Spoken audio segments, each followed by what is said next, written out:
আসসালামু আলাইকুম কাঁচা বাচারা, কি অবস্থা সবার? কেমন আছে সবাই? আমরা একটু আগে শুরু করছি, এখনো 2 মিনিট বাকি আছে। তো আসলে আমি শুরু করতে বলছি, তোমাদের সাথে 2 মিনিট গল্প করবো, বুঝছো? এই জন্য আগে ভাগে শুরু করছি। হ্যাঁ, আমি আলহামদুলিল্লাহ ভালো আছি, এবং আমি আশা করছি তোমরা শীতেতে জমে যাও নাই, তোমাদের উষ্ণতা এখনো আছে। হ্যাঁ, আমি ভালো আছি, ভালো আছি। তো যারা আমাকে মিস করছো তাদেরকে অনেক ভালোবাসা, যারা মিস করোনি তাদের জন্য অনেক ভালোবাসা থাকছে। আর সবাইকে বিলেটেড হ্যাপি নিউ ইয়ার। আমি ধরে নিচ্ছি এই নতুন বছরে 5 দিন গেল বা 4 দিন যাচ্ছে গেল, এটা তোমাদের ভালো কাটছে। এখন বলো, আমাকে কতটুকু মিস করছো? কে কে মিস করছো? ভালো আছি, ভালো আছি। অনেক মানুষ জিজ্ঞেস করছে ভাই কেমন ছিলেন? ভালো ছিলাম। একজন বলতেছে শাওন ভাই কই? আচ্ছা দাঁড়াও, আমি প্রমাণ দিচ্ছি। একটু এখানে যাই। এই হচ্ছে আমি। এখন বলো যে এই যে আমি, এই যে আমি, এখন কতটুকু মিল আছে বলো।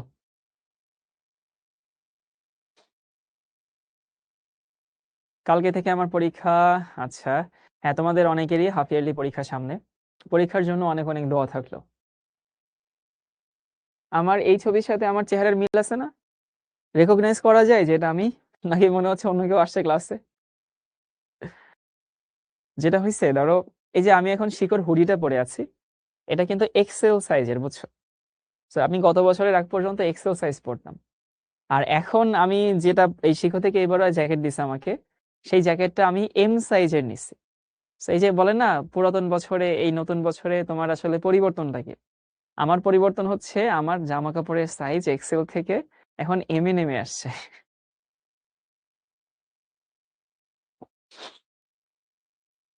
ওকে, এখনো 8টা বাজে নাই, ওই 5টা বাজে নাই। আমাদের খানিকটা সময় আছে। তো কিছু কথা বলে শুরু করি। গতকালকেও তোমাদের এগুলো বলছিলাম, দেখো ভাই, নতুন বছর। এখন নতুন বছরে নতুন শুরু করতে হবে, এরকমটা সবাই বলে। আমি বলবো যে তুমিও এরকম বলো, ঠিক আছে, কিন্তু আবেগে চিন্তা ভাবনা করে, হিসাব নিকাশ করে নতুন বছরে উল্টাই ফেলবো, ছিঁড়ে ফেলবো, এভাবে চিন্তা করলে আসলে হয় না। প্র্যাকটিক্যাল চিন্তা ভাবনা করো। প্র্যাকটিক্যাল চিন্তা ভাবনা কি? 2025 গেছে, 2026 আসছে। আহামরি কিন্তু তোমার লাইফে কোনো পরিবর্তন হয়নি, তুমি যদি নিজে না করে পরিবর্তন আসবে না। তোমার এখন করতে হবে কি, এক জায়গায় ঠান্ডা হয়ে শান্তভাবে আধা ঘন্টা ভাবো যে গত বছর কি এমন ভুলটা করছিলা, মেজর কোন একটা ভুল করছিলা, সেই ভুলটা যদি না করতা তাহলে এই কনসিকুয়েন্স তোমাকে পোহাইতে হইতো না। এরকম সবার লাইফে কিছু না কিছু আছে, অবশ্যই আছে। কেউ হয়তো গেমে এডিক্টেড হয়ে গেছো, কেউ হয়তো রিলস এডিক্টেড হয়ে গেছো, কেউ হয়তো প্রেম শুরু করে দিছো, এখন মনে হচ্ছে এগুলো না করলে ভালো হইতো। মোটা দাগে যে ভুলগুলো করছো, সেই ভুলগুলো রিকল করো। সেই ভুলগুলো অ্যাভয়েড করা যায় কিনা, এখন সেই ভুলগুলোকে শুধরানোর সময় আছে কিনা। সময় সবসময় থাকে। এরপরে আগামী বছর নতুন করে তুমি কি কি অ্যাচিভ করতে চাও, তার ছোট্ট 4-5টা লিস্ট বানাও। দেখবা, তুমি যদি ওই লিস্টগুলো ধরে ধরে আগাও, তাইলে তুমি কখনো কোনো ভুল করতে গেলে, ভুল পথে আগাতে গেলে, এটা তোমাকে একটা রিমাইন্ডার দিবে যে আচ্ছা, আমি তো চিন্তা করছিলাম এই বছর এটা করব না, তাইলে ঠিক আছে, আমি এখন এটা বাদ দিই। এরকম কিছু ব্যাপার স্যাপার থাকে। তো তুমি যদি নিজেকে ভেতর থেকে পরিবর্তন না করো, আমি এখানে বলে তোমাকে পরিবর্তন করাতে পারবো না। আর নিউ ইয়ার যে রেজলিউশন বলে সবাই, নতুন বছরের প্রতিজ্ঞাপন, এই করবো না সেই করবো না, এটা সবাই করে, সবাই করে। কিন্তু তুমি ওভাবে না করে একটু প্র্যাকটিক্যালি করো, দেখবা তোমারটা সুন্দর হতেও পারে। গেল। আর অনেকেই পরে জয়েন করছে, আমরা এখনো পড়ানো শুরু করিনি। আমরা এখন এই যে পড়ানো শুরু করব। আজকে আমাদের টপিক হচ্ছে গুণগত রসায়ন, দ্রাব্যতা। আর তোমাদের মধ্যে অনেক ব্যাপার স্যাপার কাজ করে, সেগুলো একটু বলে দিচ্ছি। অনেকের কলেজে খুব তাড়াতাড়ি হাফ ইয়ারলি পরীক্ষা শুরু হবে, এবং এমন হতেও পারে যে আমাদের সাথে তোমার হাফ ইয়ারলি পরীক্ষার সিলেবাস মিলছে না, বা অন্য কোথাও তুমি যদি পড়ো সেখানকার হয়তো হাফ ইয়ারলি পরীক্ষার সিলেবাস মিলছে না। হতেই পারে। সত্যি বলতে কি, আমাদের ম্যাক্সিমাম কলেজে এত হযবরল্লা ভাবে পড়ায়, একসাথে 4জন টিচার 4টা চ্যাপ্টার পড়ায়, এবং এই চ্যাপ্টারের এক খামসি, ওই চ্যাপ্টারের এক খামসি, ওই চ্যাপ্টারের এক চিমটি নিয়ে আমাদের হচ্ছে পরীক্ষাটা সিলেবাস হয়। এই সিলেবাসটা ফলো করে পরীক্ষায় ভালো করা আসলে অনেক কঠিন। এই জন্য এইটুকু চাইলে তোমরা আঙ্কেল আন্টিকে শোনাতে পারো যে কলেজের হাফ ইয়ারলি পরীক্ষায় এসএসসির মতো বা স্কুলের মতো ওরকম টপার হওয়া, বা 80, 85, 90 সাবজেক্ট পাওয়া, এটা আসলে টাফ, আসলেই টাফ। হাতে গোনা কয়েকজন পায়। তো এটা আসলে না পাইলে জীবন শেষ হয়ে যাবে, না পাইলেই যে তোমার একেবারে পড়াশোনা গোল্লাই গেছে এমন না। যেটা ম্যাটার করে তোমার এফোর্ট, মানে if you put your 100% then it's totally okay. তুমি যদি ঠিকঠাক মতো পড়ে থাকো, ঠিকঠাক মতো সময় দিয়ে থাকো, তোমার মেহনত যদি ঠিক থাকে, তাহলে নাথিং টু ওয়ারি অ্যাবাউট। কিন্তু যদি এমন হয় যে তুমি পড়াশোনা করো নাই, তুমি হচ্ছে ফাঁকিবাজি করছো, তারপরে শাওন ভাইয়া বলছে যে ওই কলেজের পরীক্ষায় ভালো না করলেও বেশি টেনশন নেওয়া দরকার নেই, সেটা কিন্তু আবার হবে না। তুমি তোমার মতো করে পড়ে যাও। কলেজের সিলেবাস সবসময় মিলে না, কলেজের সিলেবাস একটু হজবরলা থাকে, পরীক্ষা খারাপ হলেও হতে পারে। এটা খুব বেশি টেনশনের কিছু না, বুঝছো? আমিও আমার কলেজে প্রথম পরীক্ষায় ফেল করছিলাম, কেমিস্ট্রি পরীক্ষায় আসলে ফেল করছিলাম, এটা অনেকেই জানো, অনেকের সাথে এগুলো শেয়ার করছি। তো ঠিক আছে ভাইয়া, আজকে আমাদের কোয়ার্টার 2 শুরু হইলো। আরেকটু বলে যে শিখো যে কোয়ার্টার গুলো কেন ভাগ করে জানো? ভাগ করে তোমাদের জন্য একটা ফ্রেশ স্টার্ট দেওয়ার জন্য। যে তুমি কোয়ার্টার 1-এ হয়তো কিছু ভুল ভ্রান্তি করছো, তোমার লাইফস্টাইলে ভুল ভ্রান্তি থাকতে পারতো, তোমার হচ্ছে স্ট্র্যাটেজিতে ভুল থাকতে পারতো, তুমি হয়তো ওভাবে আর্জেন্সি ফিল করোনি, এনিথিং ক্যান বি হ্যাপেন্ড। কিন্তু এখন যে নতুন কোয়ার্টার শুরু হইলো, it provides you a fresh start and utilise that start. আমি সবসময় বলবো যে এই যে কোয়ার্টার 1, কোয়ার্টার 2, কোয়ার্টার 3 আমরা কেন একবারে পড়াইতে পারতাম না? আমরা তো চাইলে একেবারে কোর্স ধরে পড়াইতে পারতাম। তাতে তোমার এই ফ্রেশ স্টার্টটা আসতো না। মানে তুমি যখন যে বুস্ট পাচ্ছ, মেন্টাল বুস্ট, ওইটা আসতো না। ঠিক আছে ভাই, একটা সেগমেন্ট গেছে, যদি গ্যাপ থেকে থাকে থাকুক, আমি এখন নতুন করে শুরু করব। এইটা না ওই একবারে পড়ালে আসতো না। সো যারা আগে ছিলা, ভাই যদি ভুলভ্রান্তি থাকে রেখে দাও, আপাতত এখান থেকে নতুন করে শুরু করো। আর যারা আমাদের সাথে আগে ছিল না, নতুন ভর্তি হইছো, তাতেও সমস্যা নেই। তুমি এই কোয়ার্টার থেকে পড়ো। এই কোয়ার্টার গুলো যদি সামনের গুলো ভালো মতো পড়ো, দেখবে আগের গুলো কোনো না কোনো ভাবে কভার হয়ে যাবে। ওইটা কভার করার সময় তুমি পাবা। সবাই খাতার উপরে লিখে নাও। গুণগত রসায়ন দ্রাব্যতার অংশ থেকে শুরু হবে। মেহেদী হাসান বলছে আমি নতুন ভর্তি হয়েছি, কি করব? এই যে নতুন ভর্তি হয়েছে, এখন থেকে যা পড়ানো হচ্ছে, যা পড়ানো হবে, জাস্ট কনসেন্ট্রেট করো। আগেরটা গ্যাপ রয়ে গেছে, পারি নাই, হ্যান ত্যান, ওগুলো আসলে এখন দরকার নেই। তাই লিখছো গুণগত রসায়ন এবং হচ্ছে দ্রাব্যতা। আমরা আজকে অনেক কিছু পড়বো।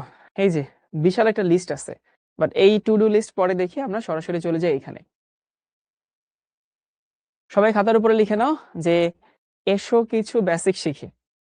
এটা দিয়ে আমরা শুরু করি। এসো কিছু বেসিক শিখি।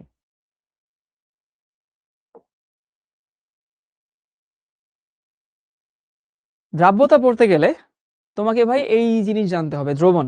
ইংলিশে আমরা কি বলি? সলিউশন বলি। সৃজিতা সাহা বলছে ভাই কেমন আছেন? আলহামদুলিল্লাহ ভালো আছি। মিথুন বলছে ভাই শোভন ভাইয়ের ক্লাস দেখে শেষ করছি, ভালো, তাহলে তো আর ভালো মতো হবে।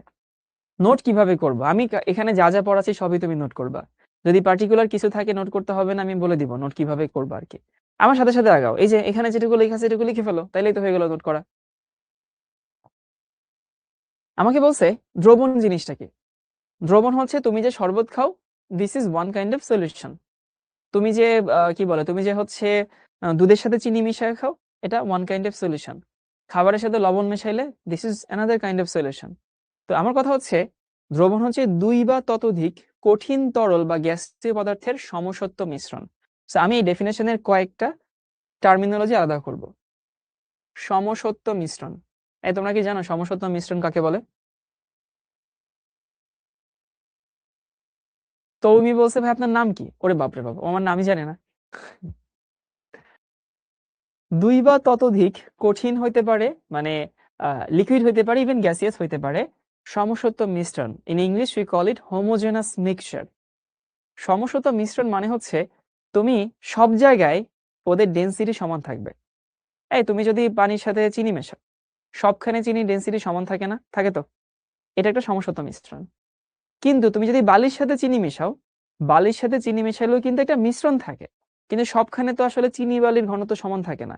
কোথাও দেখবা চিনি আর বালি মিলে একটা দলা হয়ে গেছে, কোথাও দেখবা যে ঘনত্ব কমে গেছে। ওই ঘনত্ব কমে যাওয়া, বেড়ে যাওয়া, যদি এই ঘটনা ঘটে, ওইটা সমসত্ব না। সমসত্ব মানে হচ্ছে সব জায়গায় ঘনত্ব সমান থাকবে। বুঝতে পারছো? তো সমসত্ব মানে হচ্ছে এই রংটা নেই, সবখানে ঘনত্ব সমান। তাহলে মিশ্রণের প্রথম কথা হচ্ছে যে দুই বা ততোধিক কঠিন তরল বা গ্যাসীয় পদার্থের সমসত্ব মিশ্রণ যার সংযুক্তি একটি নির্দিষ্ট সীমার মধ্যে পরিবর্তন করা যায়। এইটা আবার কি ভাই? সংযুক্তি একটি নির্দিষ্ট সীমার মধ্যে পরিবর্তন করা যায়। আচ্ছা, উদাহরণ দিই। এইখানে কে গ্লাসে, মানে তোমরা কে চায়ে চিনি খাও এবং হচ্ছে চায়ের থেকে চিনি বেশি দাও, এমন কে আসো? মাহিনুল বলছে আমি তো টেনশনে পড়ে গেছিলাম আপনি আসবেন কিনা। চলে আসলাম। এই কে আসো, চায়ে যতটুকু চা দাও তার থেকে চিনি বেশি দাও। আচ্ছা, আরে বাবা এই সংখ্যা অনেক বেশি। তোমাদের বয়সে আমি অনেক চিনি খাইতাম, এখন আবার চিনি ছাড়া চা খাই। আমার জীবনে যে পরিমাণ চিনি খাওয়ার কোটা আছে, আল্লাহ তো একটা কোটা সেট করে দিয়েছে, তো আমার কোটা আমি শেষ করে ফেলছি তোমাদের বয়সে। এখন চিনি ছাড়া চা খাওয়া লাগে। এখন তুমি ধরো চায়ে ভাই চিনি খাও, অনেক চিনি খাও। আমি ধরো চায়ে চিনি কম খাই, আমি ধরো চিনি কম দিই। আমি চিনি একেবারেই খাই না, ধরো তোমাদের রাফা আপু চিনি 2 চামচ খায়। এখন চায়ে 2 চামচ চিনি দিলেও তো সেটা মিশ্রণ হয়, 3 চামচ চিনি দিলেও তো সেটা মিশ্রণ হয়, 1 চামচ চিনি দিলেও তো সেটা মিশ্রণ হয়, তাই না? এই কোনোটাতে কি কোনো সমস্যা আছে? এই কে জানি বলছে আমার নাকি ডায়াবেটিস। ভাই আমার আমারে দেখে মনে হয় আমার ডায়াবেটিস। রাতুল রাতুল বলছে। অন্য কিছু বলো ভাই, আমারে দেখে এটা মনে হয় আমার ডায়াবেটিস। ডায়াবেটিস না। ডায়াবেটিস যেন ভবিষ্যতে না হয় তার জন্য খাই না। প্রিভেন্টিভ, বুঝছো? থাকে না, prevention is better then cure. তুমি চাই চিনি খাবা, তোমার ডায়াবেটিস হবে, তুমি ডাক্তারের কাছে যাবা। আর আমি চিনি খাই না, আমার ডায়াবেটিস হবে না, আমি ডাক্তারের কাছে যাবো না, বুঝছো? প্রিভেনশন না, তুমি হচ্ছে কিওরের দিকে আগাইতেছো। মারুক বলছে চিনি ছাড়া মজা লাগে না। মজা তো ভাই কত কিছু লাগে, যা মজা লাগবে তাই খাওয়া লাগবে, এমন কোন কথা আছে? আমি যেটা বলতেছিলাম যে তুমি যদি চায়ে 2 চামচ চিনি দাও সেটাও চা, তুমি যদি 1 চামচ দাও সেটাও চা, তুমি 5 চামচ দিলে সেটাও চা। ওই যে দেখো 1 চামচ দিলেও দ্রবণ হয়, 2 চামচ দিলেও দ্রবণ হয়, 5 চামচ দিলেও দ্রবণ হয়। ওইটাই মিন করছে সংযুতি, মানে চিনির পরিমাণ একটা নির্দিষ্ট সীমার মধ্যে পরিবর্তন করা যায়, বুঝছো? তাকে বলা হয় দ্রবণ। এই শোনো, তোমরা যারা চায়ে চিনি খাও, আমি বড় ভাই হিসেবে তোমাদেরকে একটা উপদেশ দিচ্ছি, চিনি খাওয়া কমাও। আমি জানি চিনি ছাড়া চা খাইতে ভালো লাগে না, চিনি দিয়ে খাইতে মজা লাগে। ইভেন বাংলাদেশে তো এমন আছে, কাউ যদি স্পেশাল কেউ আসে, যেমন আমি যদি আমার কোনো ভাই ব্রাদারের কাছে যাই, তারা আমাকে একটু স্পেশাল ফিল করায় এবং তারা বলে এই শাওন ভাইরা একটু দুধ চিনি বাড়াই দিয়ে 1 কাপ চা দে। তো ওই তো জানে না যে আমি চায়ে চিনি খাই না। সো চিনি ছাড়া চা খাইতে ভালো লাগে না, কিন্তু চিনি ছাড়া খাওয়ার অভ্যাস করো। এবং এটা প্রথম 10-15 দিন দেখবা জিভে ভালো লাগবে না, কিন্তু যখন তুমি একবার একটু অভ্যস্ত হয়ে যাবা, তখন দেখবা চিনি ছাড়াই তোমার কাছে মিষ্টি লাগবে, বুঝছো? বেশি চিনি খাওয়া অভ্যাস করলে চিনি না দিলে মজা লাগে না, বাট চিনি একবার খাওয়া বাদ দিয়ে দিলে, হালকা চিনি দিলেও তোমার কাছে মনে হবে আরে ভাই মিষ্টিতে মুখ মারে আসতেছে। আস্তে আস্তে করে কমাও। চিনি ভালো খাবার না, আসলেই ভালো খাবার না। আর আপুদের জন্য বলতেছে, মানে আপু যারা আছো, এই যে তোমরা এত স্কিন কেয়ার করো বা স্কিন কেয়ার প্রোডাক্ট ব্যবহার করো, আমি তোমাকে কয়েকটা টিপস দিই, ফ্রিতে দেই। তোমরা অনেক বিউটিশিয়ানের কাছ থেকে টিপস নাও না, অনেক টাকা পয়সা খরচ করে, আমি ফ্রিতে দিচ্ছি। কয়েকটা জিনিস করবা, তোমার আজকে থেকেই কোনো স্কিন কেয়ার প্রোডাক্ট লাগবে না। একটা হচ্ছে রাত 12টার পরে রাত জাগবা না, রাত জাগবাই না। ভালো হয় যদি 11টার মধ্যে ঘুমায় যাও। নাম্বার 2 হচ্ছে সকালবেলা ঘুম থেকে উঠতে হবে। ওই 10টা-11টা পর্যন্ত যে মানে ঘুম থেকে উঠবা না, ঘুমায় থাকবা, এটা হবে না। তাহলে আর্লি ঘুম, আর্লি রাইজ। এরপর হচ্ছে অয়েলি ফুড খাবা না, মানে বিরিয়ানি, সিঙ্গারা, সমুচা, মোগলাই, তারপরে হচ্ছে এগুলো খাওয়া যাবে না। তারপরে হচ্ছে চিনি খাবা না। এই 8 দিনে অন্তত 2 কিলোমিটার হাঁটবা বা দৌড়াবা। এই কয়েকটা জিনিস করো ভাই, তোমার স্কিন যদি স্মুথ না হইছে, তোমার ফেস যদি গ্লো না করছে, তারপর আমাকে বলো।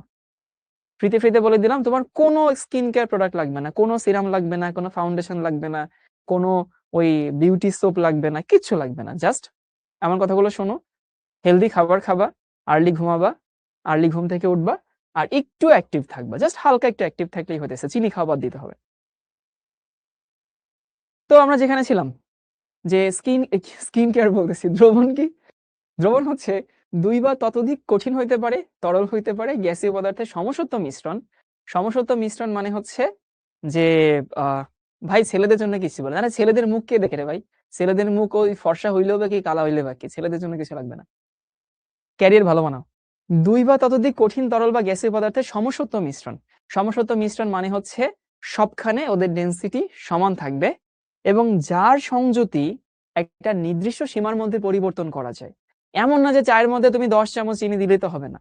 চায়ের মধ্যে একটা অল্প পরিমাণ রেঞ্জের মধ্যে চিনি দিলে দ্রবণ হয়। এখন তুমি যদি 1 কাপ চায়ের মধ্যে 10 চামচ চিনি দাও, হবে না তো, বুঝছো? তাকে আমরা কি বলি? তাকে বলি হচ্ছে দ্রবণ। এবং দ্রবণে কি থাকে? দ্রবণে দ্রব থাকে এবং দ্রাবক থাকে। দ্রবণকে আমরা ইংলিশে বলি সলিউশন।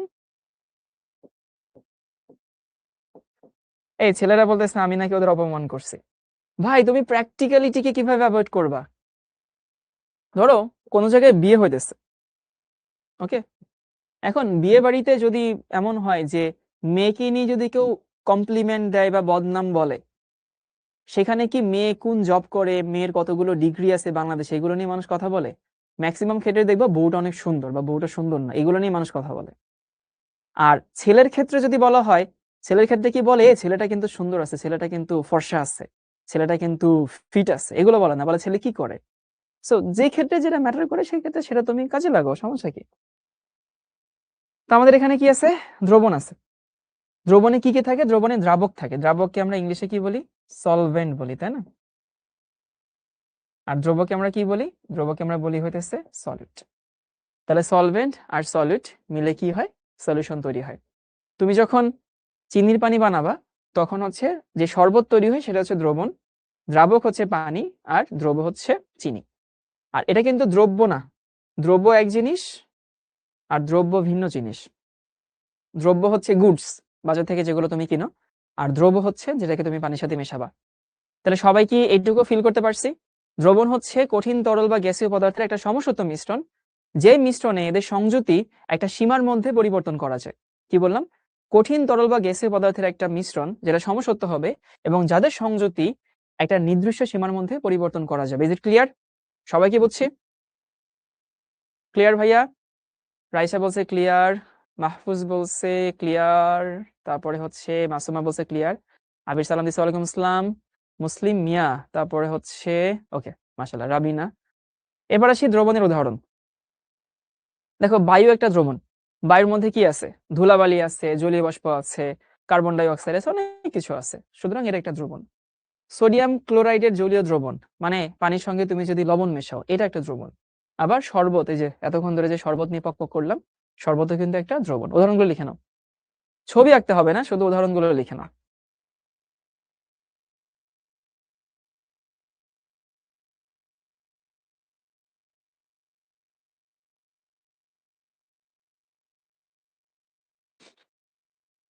তোমাদেরকে এই গল্পটা বলছিলাম কিনা, আমি একবার এক বিয়েতে গেছিলাম, খুবই পশ জায়গায় আর কি। তো হচ্ছে সেই বিয়েতে গিয়ে আমি মেয়ে পক্ষের হয়ে গেছিলাম। তো পরে হচ্ছে ছেলে পক্ষ ওখানে আসছে। এখন ম্যাক্সিমাম বিয়েতে দেখবা যে রিসেপশনে ছেলে পক্ষ মেয়ে পক্ষ পাশাপাশি বসে আর কি, মানে হয়তো সেকেন্ড ফ্লোর থার্ড ফ্লোর এরকম, অথবা বাম সাইড ডান সাইড এরকম থাকে। তো এখানে কথায় কথায় আসলে জিজ্ঞেস করছিলাম যে ছেলে কি করে আর কি। তখন আমাকে বলে যে ছেলে হচ্ছে ও বোধহয় ইউকে অথবা ফিনল্যান্ড কোথাও জানি থাকে, মানে ইউরোপের কোথাও থাকে। তো আমি জিজ্ঞেস করছি ছেলে কি করে, বলে যে হচ্ছে ইংল্যান্ডে থাকে। তখন আবার আমাকে জিজ্ঞেস করছে আপনি কি করেন, আমি বলছি আমি বাংলাদেশে থাকি। বুঝছো? এবার এখানে আসি, দ্রাবক কাকে বলে, দ্রব্য কাকে বলে। সংযুতি বুঝি নাই মাহিদ। সংযুতি মানে হচ্ছে ধরো শরবতের মধ্যে কতটুকু চিনি আছে সেটাকে সংযুতি বলা হয়। শরবতের মধ্যে চিনি বেশি থাকলে সংযুতি বেশি, শরবতের মধ্যে চিনি কম থাকলে সংযুতি কম, ব্যাপারটা এটা বোঝায়। দ্রাবক কাকে বলে আর হচ্ছে দ্রব্য কাকে বলে। এখন দ্রবণ সমান হচ্ছে দ্রাবক প্লাস হচ্ছে দ্রব্য, এটা তো আমরা বুঝলাম। তো এই দ্রাবক জিনিসটা কি, দ্রব্য জিনিসটা কি, আমরা ফিল করতে পারি যে পানি হচ্ছে দ্রাবক, সোডিয়াম ক্লোরাইড দ্রব্য, পানি হচ্ছে দ্রাবক, চা হচ্ছে দ্রব্য, কিন্তু আমরা একটু বইয়ের ভাষায় শেখার চেষ্টা করি। দেখো সলভেন্ট, সলভেন্টের ডেফিনেশনে বলা হয় সাধারণভাবে দ্রবণের মধ্যে যে উপাদানটি শতকরা পরিমাণ সবচেয়ে বেশি থাকে তাকে সলভেন্ট বলা হয়। চিনি পানির মিশ্রণে চিনি বেশি থাকে না পানি বেশি থাকে? অবভিয়াসলি পানি বেশি থাকে, সুতরাং পানি হচ্ছে সলভেন্ট। আর যেটা কম থাকে সেটাকে আমরা সলিড বলি। এক লাইনে ঠাস করে লিখে নাও। হ্যাঁ এগুলো লিখে নাও। দুইটা মিলে মিশ্রণ বানাবো না, সেই মিশ্রণে যার পরিমাণ বেশি থাকে সেটা হচ্ছে সলভেন্ট, আর যার পরিমাণ কম থাকে সেটা হচ্ছে সলিউট। এবং সলভেন্ট ইউজুয়ালি কি হয়? সাধারণত 99% কেসে সলভেন্ট হয় হচ্ছে পানি। সাধারণত পানি, পানি ছাড়া কি অন্য কিছু হয় না? আরে হয়, কত কিছু হয়, তোমাদেরকে আমি দেখাবো। শিক্ষা পরীক্ষা পড়াবো। রাকিবুল হাসান ভাই ওয়েট করো, খাইতে গিয়ে তুমি যদি এখন দুধ ভাত দিয়ে খাওয়া শুরু করো হবে না তো। আগে ভাজি খাও, তারপরে মাংস খাবা, এরপরে একটু ডিমের কোরমা খাবা, মাছ খাবা, তারপরে না তুমি দুধ ভাত খাবা। সবার লেখা হয়েছে এরকম?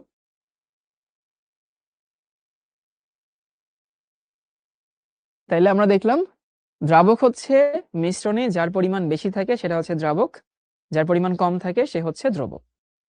এবার আসে হচ্ছে দ্রবণের প্রকারভেদ। তাহলে আমি এটা সংক্ষেপে রিভিউ করি। দ্রবণ হচ্ছে দুই বা ততোধিক কঠিন তরল বা গ্যাসীয় পদার্থের একটা সমসত্ব মিশ্রণ যাদের সংযুক্তি একটা সীমার মধ্যে পরিবর্তন করা যায়। মুখস্থ হয়েছে? আবারও বলতেছি, দুই বা ততোধিক পদার্থের একটা সমসত্ব মিশ্রণ যাদের সংযুক্তি একটা নির্দিষ্ট সীমার মধ্যে পরিবর্তন করা যায়, উই কল ইট সলিউশন। সলিউশনে কি থাকে? Solution consists of solute and solvent, এবং যার রেশিও বেশি থাকে, মানে which one has the major ratio, এটাকে আমরা সলভেন্ট বলি। যার রেশিও কম থাকে সেটাকে আমরা সলিড বলি। এবার সে দ্রবণের প্রকারভেদ। দেখো, দ্রবণ অনেকভাবে দ্রবণকে ভাগ করা যায়। তুমি দেখো দ্রবণকে, এই যে দ্রব গ্যাস হইতে, এটাকে আমি উপরে নিয়ে যাই, দাঁড়াও, এই স্লাইডটা যাবে হচ্ছে উপরে। প্রকারভেদ অনেক পরে আসবে।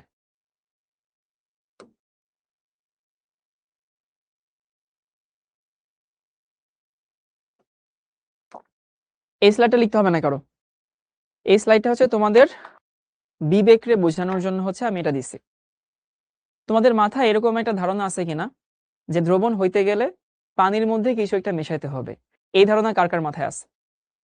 অনেকেরই আসলে হচ্ছে এরকম একটা ধারণা থাকে যে পানির মধ্যে কিছু একটা মেশাইতেলেই সেটা দ্রবণ হয়। কার কার এটা আছে?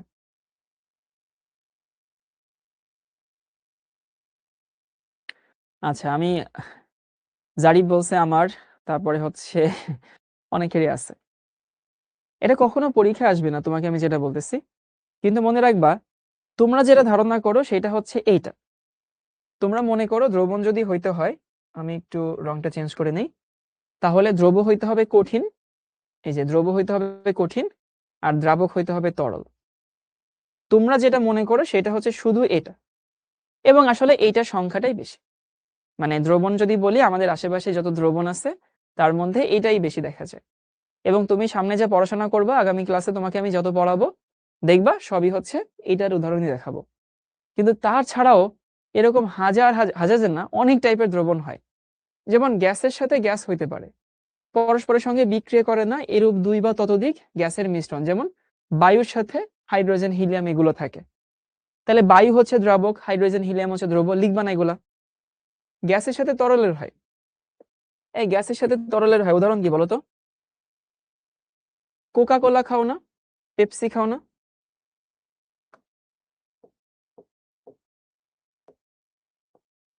এই যে আমরা যে কোকা কোলা পেপসি খাই, সেইখানে পানির মধ্যে কি মেশানো থাকে বলতো? হ্যাঁ, নামাজে ব্রেক দিব। ঢাকায় নামাজের জামাত হচ্ছে সাড়ে পাঁচটায়। So আমি হচ্ছে 5:30টাতেই দিব। এখন পানির মধ্যে যখন আমি ওই কোকা কোলা তুমি যখন খাও, তখন তার মধ্যে কি থাকে? কার্বনিক অ্যাসিড মেশানো থাকে না? Carbonic acid carbon die oxide হিসেবে মেশানো থাকে। তাহলে যে পানির মধ্যে যখন কার্বন ডাই অক্সাইড মেশাও, সেটা কি হয়? তরলের মধ্যে আমি গ্যাসের সাথে মিশাই। গ্যাস কঠিনও হয়। এই যে প্যালাডিয়াম, প্লাটিনাম প্রভৃতি ধাতু হাইড্রোজেন গ্যাস শোষিত করে, এরকম উদাহরণও আছে। গ্যাসের সাথে তরলের হয়, কঠিনের সাথে তরলের হয়। মানে সবাই কি বুঝতে পারছো আমি এখানে কি বলতে চাচ্ছি? তোমার এগুলো মুখস্থ করা লাগবে না, এটা শুধু তোমার আমি চক্ষু ওপেন করে দিছি, I opening slide this is.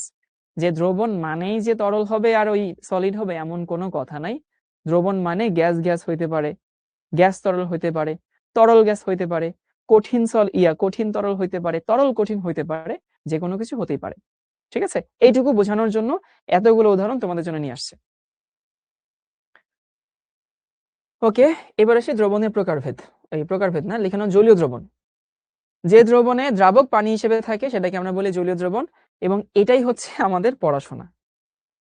লিখে নাও যে পড়াশোনার টপিক আসলে এইটা, তোমাদের সিলেবাসে শুধু এইটা আছে। এই হচ্ছে তোমাদের বইয়ের মধ্যে আমি ঢুকতেছি। শিখতে পড়লে রাইসা আর কি বাড়তি প্রাইভেট পড়া লাগে না? বাড়তি প্রাইভেট তুমি যদি পড়বা তাহলে শিখতে তুমি কেন পড়ো?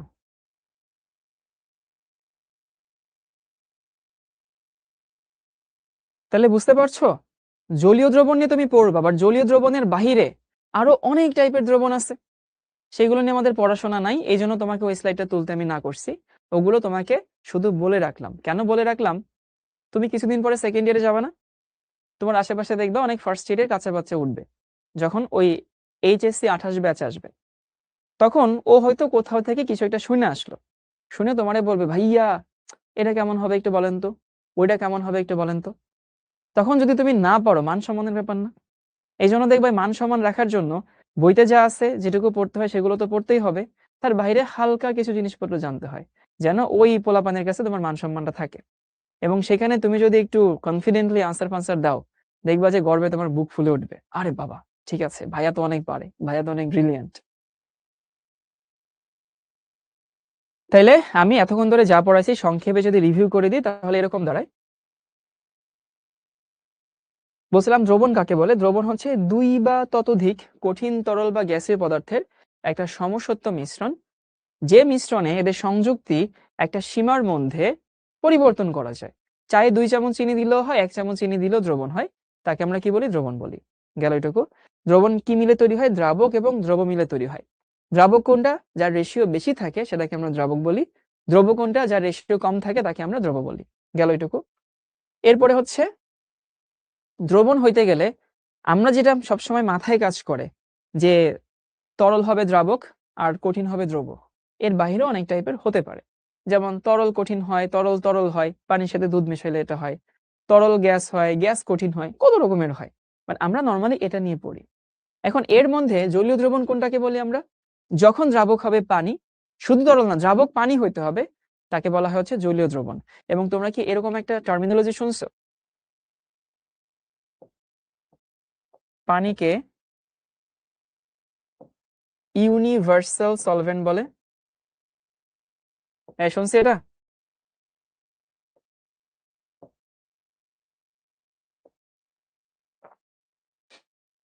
জানি এটা। ইউনিভার্সাল সলভেন্ট মানে কি? কোথাও যদি আমাকে উল্লেখ করে না বলে যে এখানে দ্রাবক আমি ওইটা নিচ্ছি, তাহলে আমরা পানি ধরে নেই। মানে ধরো কোথাও আমাদেরকে মেনশন করে দেওয়া নাই যে দ্রাবক কোনটা নিচ্ছি, তাহলে এটা it has to be water. এই জন্য আমরা বলি যে হচ্ছে পানিকে ইউনিভার্সাল সলভেন্ট। ঠিক আছে, এবার লিখে নাও জলীয় দ্রবণ 3 রকম। একটা হচ্ছে স্যাচুরেটেড, আনস্যাচুরেটেড আর সুপার স্যাচুরেটেড। লিখে নাও ঝটপট। সম্পৃক্ত, অসম্পৃক্ত, অতিপৃক্ত।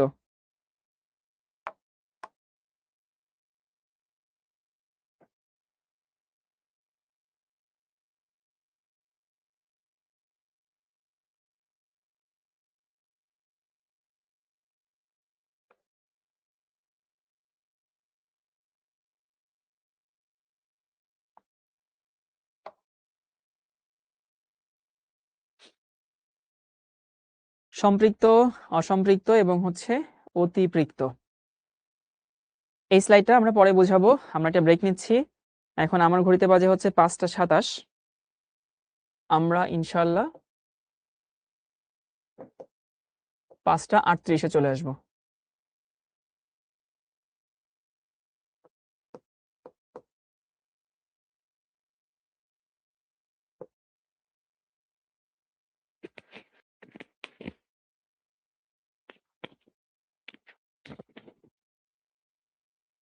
আর খবরদার ভাই কেউ যেও না, যদি আমাকে রেখে চলে যাও পরে কিন্তু আমি খুব মনে কষ্ট পাবো। সবাই যে কজন এখানে ছিল সবাই নামাজ পড়ে হাত মুখ ধুয়ে ওই মুখে ক্রিম, স্নো, তারপর পেট্রোলিয়াম জেলি যা আছে লাগায় টাগায় চা কফি নিয়ে তারপর বসে যাও ক্লাসে।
ওকে, সবাই কি চলে আসছে?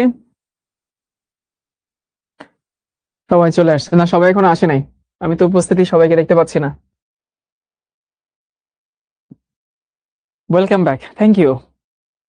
প্রতিদিন 3টা করে ক্লাস হবে? 3টা করে হবে কি না মনে হয়? সবাই লিখছে এটুকু?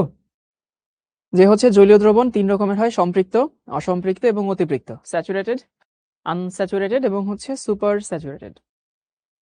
এবার আসি সম্পৃক্ত জিনিসটা কি। এখানে কি লেখা আছে লেখার দেখার দরকার নেই, তুমি আমার কথাগুলো মন দিয়ে শোনো। সম্পৃক্ত হচ্ছে, ধরো তুমি 1 গ্লাস পানি নিলা, শরবত খাবা গরমের সময়, তো পানির মধ্যে চিনি তুমি ঢালতেছো। এখন পানির মধ্যে তুমি যদি চিনি ঢালো, তোমার কি মনে হয় অফুরন্ত চিনি ওই পানির মধ্যে গুলবে? কি মনে হয়? জীবনেও কিন্তু গুলবে না।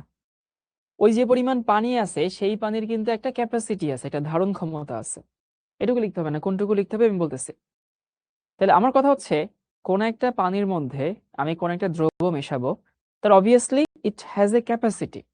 এবং তুমি যদি ওই ক্যাপাসিটি মিট করো মানে হচ্ছে যে পরিমাণ ধারণ ক্ষমতা সেই পরিমাণ যদি থাকে, তাহলে সেটাকে আমরা বলি সম্পৃক্ত। তাহলে দেখো তো, আমি একটু পড়ি। কোনো নির্দিষ্ট তাপমাত্রায় নির্দিষ্ট পরিমাণ দ্রাবকের মধ্যে যে পরিমাণ দ্রবীভূত অবস্থায় থাকতে পারে, দ্যাট মিনস মানে যে ক্যাপাসিটি আমি বললাম, যদি ওই নির্দিষ্ট তাপমাত্রায় ওই নির্দিষ্ট পরিমাণ দ্রাবকের মধ্যে ঠিক ততটুকু দ্রবীভূত থাকে, তবে সেই দ্রবণকে সম্পৃক্ত দ্রবণ বলা হয়। আমাকে বলো তো ভাই, এই প্রথম সেন্টেন্সটা কি বুঝতে পারছো কিনা? মারিয়ে বলছে সিকিউ কেমন করে আসে, সিকিউ কেমন করে সে দেখাবো তো। আগে বলো জিনিসটা বুঝছো কিনা।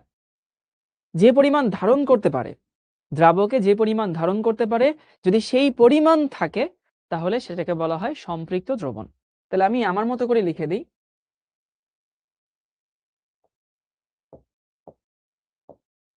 দ্রাবকে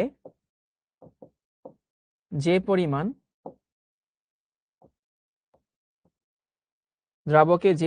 দ্রব্য ধারণ করতে পারে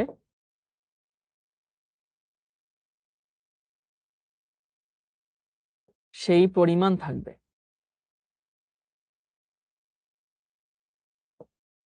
এই কথাটাকে মশলা মাখায় তোমাদের বইয়ের ভাষায় লেখা আছে।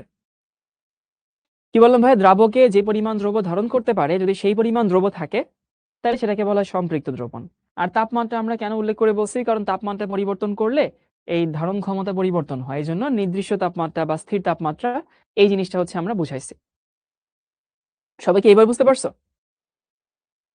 মেহেদী বলছে অদক্ষেপ মানে কি? অদক্ষেপ মানে তলানি, যেটা তলানি পড়ে সেটাকে আমরা অদক্ষেপ বলি। তাহলে আমি সংক্ষেপে রিভিউ করি। সম্পৃক্ত দ্রবণ হচ্ছে সেইটা যে একটা নির্দিষ্ট তাপমাত্রায় প্রতিটা দ্রাবকের একটা ক্যাপাসিটি আছে। ধরো আমি একটা গ্লাস নিলাম, এই গ্লাসের মধ্যে ইমাজিন করো এর মধ্যে 10 চামচ চিনি ধারণ করতে পারে।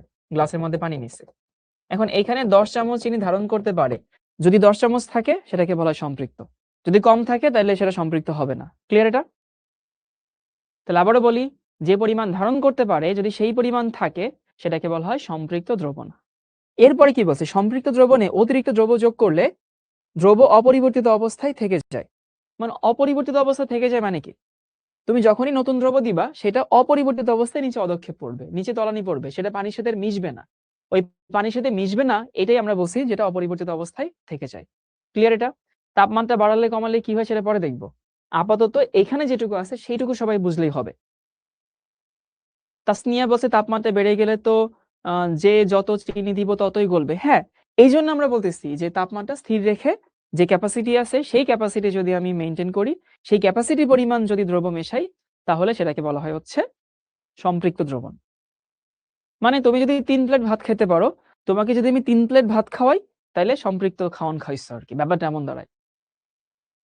ওকে, এবার আসি অসম্পৃক্ত দ্রবণ। আচ্ছা, শাহিদুল বলছে ভাই আমি যেটা লিখে দিছি সেটা লিখে দিলে কি হবে কিনা? কোনো সমস্যা নাই। ওই আমি যেটা লিখে দিছি সেটাও যে মিন করে, ওই তোমার বইয়ে যেটা লেখা আছে সেটা একই অর্থ মিন করে। অর্থ যদি সেম থাকে তাইলেই তো হবে।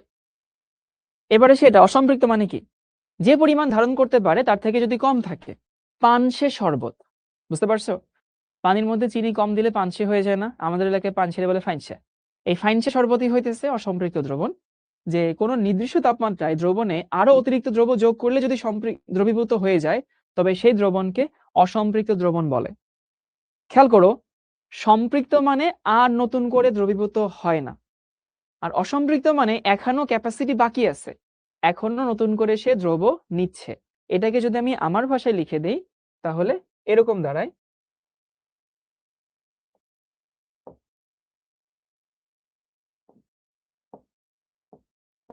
দ্রবণে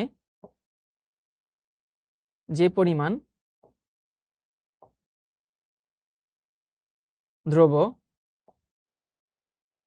ধারণ করতে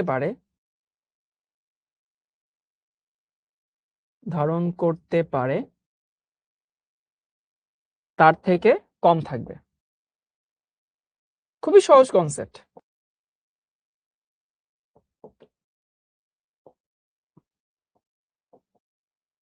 ধরো 1 গ্লাস পানিতে নরমালি আমরা কি জানি? নরমালি আমরা জানি হচ্ছে ধরো 6-7 চামচ হচ্ছে তোমার সেখানে হচ্ছে চিনি ধারণ করতে পারে। তুমি সেখানে 2 চামচ দিলা অসম্পৃক্ত, 1 চামচ দিলা অসম্পৃক্ত, আধা চামচ দিলা অসম্পৃক্ত, 1.5 চামচ দিলা অসম্পৃক্ত। মানে যে পরিমাণ ধারণ করতে পারে তার থেকে যদি আমি কম দেই সেটাকে বলা হয় অসম্পৃক্ত। তাহলে মেইন কথা হইতেছে যে যে পরিমাণ ধারণ করতে পারে যদি সেই পরিমাণ থাকে সেটা সম্পৃক্ত, আর যদি তার থেকে কম থাকে সেটাকে বলা হয় অসম্পৃক্ত। এবং দেখো আমি একটা কথা বলি, এটা তুমি ফিল করতে পারো কিনা। সম্পৃক্ত দ্রবণে একটা নির্দিষ্ট পরিমাণ দ্রবণ নিতে হয়, অসম্পৃক্ত দ্রবণে অনেক রকম নেওয়া যায়। যেমন ধরো 5 চামচ ধারণ ক্ষমতা, এখন আমি যদি 5 চামচ নেই তাহলে সম্পৃক্ত, 3 চামচ নিলে অসম্পৃক্ত, 2 চামচ নিলে অসম্পৃক্ত, 1 চামচ নিলে অসম্পৃক্ত, 1.5 চামচ নিলে অসম্পৃক্ত, 2.5 চামচ নিলে অসম্পৃক্ত, 3.5 চামচ নিলে অসম্পৃক্ত। আমি বলতে চাচ্ছি সম্পৃক্ত দ্রবণ একটাই, কিন্তু অসম্পৃক্ত দ্রবণ কোটি কোটি রকমের হইতে পারে। এইটুকু সবাই বুঝতে পারছো? কি বলছি ভাইয়া? সম্পৃক্ত দ্রবণ একটাই, কিন্তু অসম্পৃক্ত দ্রবণ অনেক টাইপের হইতে পারে। এটা কম তো কম। এখন ধরো 5 টাকা হইলে তুমি খুশি হইতা, তো কম মানে কি? 3 টাকা হইলেও কম, 2 টাকা হইলেও কম, 1 টাকা হইলেও কম, 1.5 টাকা হইলেও কম। আর এখানে দ্রবণে যে পরিমাণ ধারণ করতে পারে আর দ্রাবকে যে পরিমাণ ধারণ করতে পারে ও একই জিনিস। বুঝতে পারছো? একটা হচ্ছে দ্রাবক মিলে দ্রব মিলে যেটা হয়েছে এটা বলে দিচ্ছি, আর এটা শুধু দ্রাবক বলছি, এটা আহামরি কোনো সমস্যা না। ঠিক আছে, এবার আসি অতিপৃক্ত। অতিপৃক্ত মানে হচ্ছে যে পরিমাণ ধারণ করতে পারে তার থেকে বেশি থাকবে। কম থাকলে অসম্পৃক্ত, সমান সমান থাকলে সম্পৃক্ত, আর বেশি থাকলে অতিপৃক্ত। সবাই লেখা বন্ধ করো, কমেন্টে লিখবা না, এখানেও খাতায় কিছু লিখবা না, আমার কথাগুলো মনোযোগ দিয়ে শোনো। এই অতিপৃক্ত নিয়ে আমাদের কিছু সমস্যা আছে, কমেন্টও করবা না, খাতায় লিখবা না। আমি ডেফিনেশন বলার সময় বলতেছি একটা দ্রবণ আছে, সেই দ্রবণে যে পরিমাণ ধারণ করতে পারে তার থেকে যদি কম থাকে অসম্পৃক্ত, যদি সমান সমান থাকে সম্পৃক্ত, আর যদি তার থেকে বেশি থাকে তাহলে অতিপৃক্ত। তুমি যখন এই কথাটা বললা, এই কথার মধ্যে কিন্তু কিছু ঘাপলা আছে, ঘাপলাটা ফিল করো, মানে জাস্ট ট্রাই টু ফিল। যে পরিমাণ ধারণ করতে পারে তার থেকে যদি বেশি থাকে, আচ্ছা ভাই যে পরিমাণ ধারণ করতে পারে ওইটাই তার ম্যাক্সিমাম লিমিট না? তার থেকে বেশি কি সে নিবে এমনি এমনি? মানে বুঝতে পারো, তোমার কথার মধ্যেই কিন্তু তুমি লুপহোল রেখে দিছো। আমি 2 প্লেট ভাত খাইতে পারি মানে কি ওটাই আমার সক্ষমতা, ওটাই আমার ক্যাপাসিটি। তাহলে আমি তার থেকে বেশি কি নরমালি খাবো না তো, কারণ আমার ক্যাপাসিটি তো 2 প্লেট। তাহলে যে পরিমাণ ধারণ করতে পারে সেটাই কিন্তু তার ম্যাক্সিমাম ক্যাপাসিটি। তুমি হয়তো বলার সময় বুঝে বলো না, বাট দেখো তো একটু গভীরভাবে চিন্তা করো, যে পরিমাণ ধারণ করতে পারে ওইটাই তার ম্যাক্সিমাম লিমিট, তাহলে ওর থেকে বেশি সে নর্মাল সার্কামস্টেন্সে নিবে না। আবারও বলতেছি, যে পরিমাণ ধারণ করতে পারে তার থেকে বেশি সে নিবে না, বেশি নিবে না। তাহলে বেশি নিতে হলে আমাকে তাকে একটু জোর জবরদস্তি করতে হবে। যেমন তুমি নর্মালি 2 প্লেট ভাত খাইতে পারো, এখন তোমার দিয়ে আমি 3 প্লেট খাওয়াবো। এখন তোমার দিয়ে আমি 3 প্লেট খাওয়াবো কেমনে? তোমারে আগের বেলা না খাওয়াই রাখবো আমি, অথবা তোমারে আমি এমন ওষুধ খাওয়াবো যে ওষুধ খেলে পেট ফাঁকা হয়ে যায়, এই তো। তাহলে আমাকে অবশ্যই মানে I I have to put some extra effort যেন তোমার ক্যাপাসিটি 2 চামচ থেকে 3 চামচ হয়, বা 2 প্লেট থেকে 3 প্লেট হয়। অর্থাৎ নর্মাল কেসে অতিরিক্ত দ্রবণ জীবনেও তৈরি হবে না। বুঝো কিনা? ওই যে তোমাকে একবেলা না খাওয়াই রাখলাম, আমি এক্সট্রা কিছু একটা দিলাম, তোমাকে অবশ্যই কিছু একটা ধরো হজমির ওষুধ খাওয়াইলাম। তার মানে হইতেছে নর্মাল কেসে মানে তাপমাত্রা চাপ যদি পরিবর্তন না করো বা সেম রাখো, you can't make an supersaturated solution. এইটুকু কি ফিল করতে পারছি? যে অতিরিক্ত দ্রবণ হইতে গেলে কিছু একটা কাহিনী করতে হয়, কারণ ধারণ ক্ষমতা থেকে বেশি কারোর মধ্যে আমি এমনি এমনি মেশাতে পারবো না। এবার একটু দেখি, কোন বিশেষ তাপমাত্রায়, খেয়াল করে এই যে সেটা বলে দিছে অতিরিক্ত যেটা আমরা করব, বিশেষ তাপমাত্রা মানে তাপমাত্রা বাড়াবো আর কি। দ্রবণ সম্পৃক্ত করার জন্য যে পরিমাণ দ্রবের প্রয়োজন হয় তার চেয়ে অধিক পরিমাণ দ্রব্য যদি থাকে তাকে অতিরিক্ত দ্রবণ বলা হয়। অতিরিক্ত দ্রবণে দ্রব্য যোগ করলে পরিমাণে বৃদ্ধি ঘটে। সবাই একটু নরমালি লিখে নাও যে যে পরিমাণ ধারণ করতে পারে তার থেকে যদি বেশি থাকে এবং সেখানে তাপমাত্রাটা বাড়ানো হয়। একটা উদাহরণ দিই, এখানে আমি ফেরত আসছি, তারপরে তুমি বুঝতে পারবা। একটা উদাহরণ খেয়াল করো, ধরো এই হচ্ছে আমার কাছে একটা গ্লাস আছে, সুন্দর করে আঁকি। তো এই গ্লাসের মধ্যে আমি পানি নিলাম। আমি ধরে নিচ্ছি এখানে যে পরিমাণ পানি আছে সেই পানির যে ক্যাপাসিটি 10 চামচ চিনি। 10 চামচ চিনি আমি করলাম পণ্ডিতি করে এইখানে 15 চামচ দিলাম। তাহলে কাঁচা বাচ্চাটা কি হবে? নিচে 5 চামচ পদক্ষেপ পড়বে না?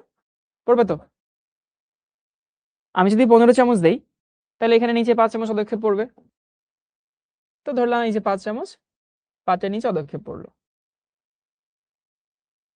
এটাকে আমরা প্রেসিপিটেশন বলি, অদক্ষেপ বলি, তলানি বলি, অনেক নামে ডাকা হয়।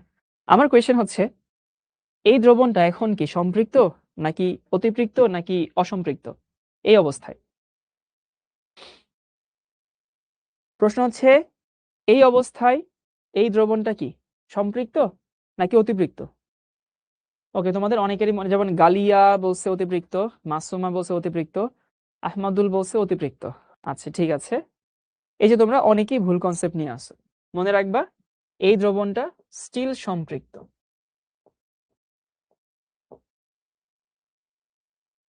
এইটা একটা সম্পৃক্ত দ্রবণ। তো অনেকের মনে হচ্ছে ভাই মেনে নিতে কষ্ট হচ্ছে। মেনে নিতে কষ্ট হচ্ছে না? কেন মেনে নিতে কষ্ট হচ্ছে? ভাই ধারণ ক্ষমতা 10 চামচ ছিল, আপনি 15 চামচ দিচ্ছেন, তাহলে তো অতিরিক্ত হওয়ারই কথা। বাবারে, আমি যে এই যে 5 চামচ এক্সট্রা অদক্ষেপ পড়ছে, এই অদক্ষেপ কি দ্রবণের মধ্যে আছে? এই ধারণ ক্ষমতা কি আমি গ্লাসের ধারণ ক্ষমতা বুঝাইছিলাম?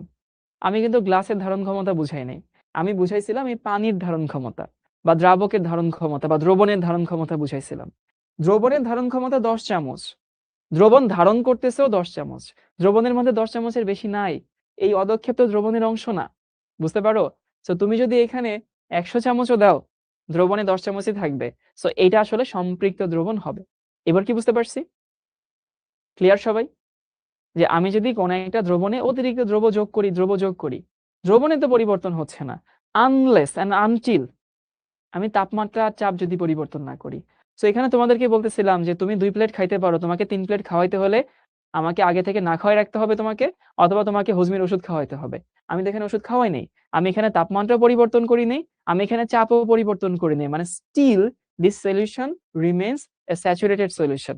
বুঝতে পারছো? এবার আসি, তাহলে আবারও বলতেছি যে আমি যদি এই দ্রবণের মধ্যে ধারণ করতে পারে 10 চামচ, আমি দিলাম 15 চামচ। এখন ধারণ করতে পারে মানে গ্লাস ধারণ করতে পারে এইটা না, ধারণ করতে পারে মানে হচ্ছে ওই দ্রাবক ধারণ করতে পারে বা পানি ধারণ করতে পারে। তো এখানে দ্রবণে কিন্তু 10 চামচই আছে, দেখো পানির সঙ্গে মিশিয়ে আছে 10 চামচ, বাকি 5 চামচ অদক্ষেপ পড়ছে। অদক্ষেপ কোথায় কি পড়লে এটা আমার দেখার দরকার না, বুঝতে পারছো? তাহলে এই দ্রবণটা এখনো কি আছে, সম্পৃক্ত আছে। এবার অতিপৃক্ত কোনটাকে বলা হয়? ধরো আমার এখানে তাপমাত্রা হচ্ছে 25°C ধরে নিলাম। এখন আমি করলাম কি, এই গ্লাসটাকে তাপমাত্রা 30° করলাম। ধরো তাপমাত্রা বাড়াইছি 30° করার পরে ওই এক্সট্রা যে 5 চামচ ছিল সেই এক্সট্রা 5 চামচ আমি পানির সাথে মিশাই ফেললাম। কি করছি ভাই, এখানে যে 5 চামচ অতিরিক্ত ছিল সেই 5 চামচ আমি এখানে মিশাই ফেলছি। এখন কিন্তু পুরোটা ডিজলভ হয়ে গেছে। এখন দেখো তো এখানে যে দ্রবণটা তৈরি হয়েছে, সবাই একটু মনোযোগ দিয়ে খেয়াল করবা, এইখানে যে দ্রবণটা তৈরি হয়েছে এই দ্রবণটা এখানে যেটা 30°C সম্পৃক্ত।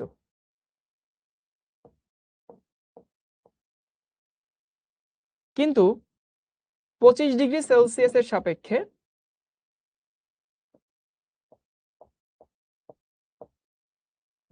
অতিরিক্ত।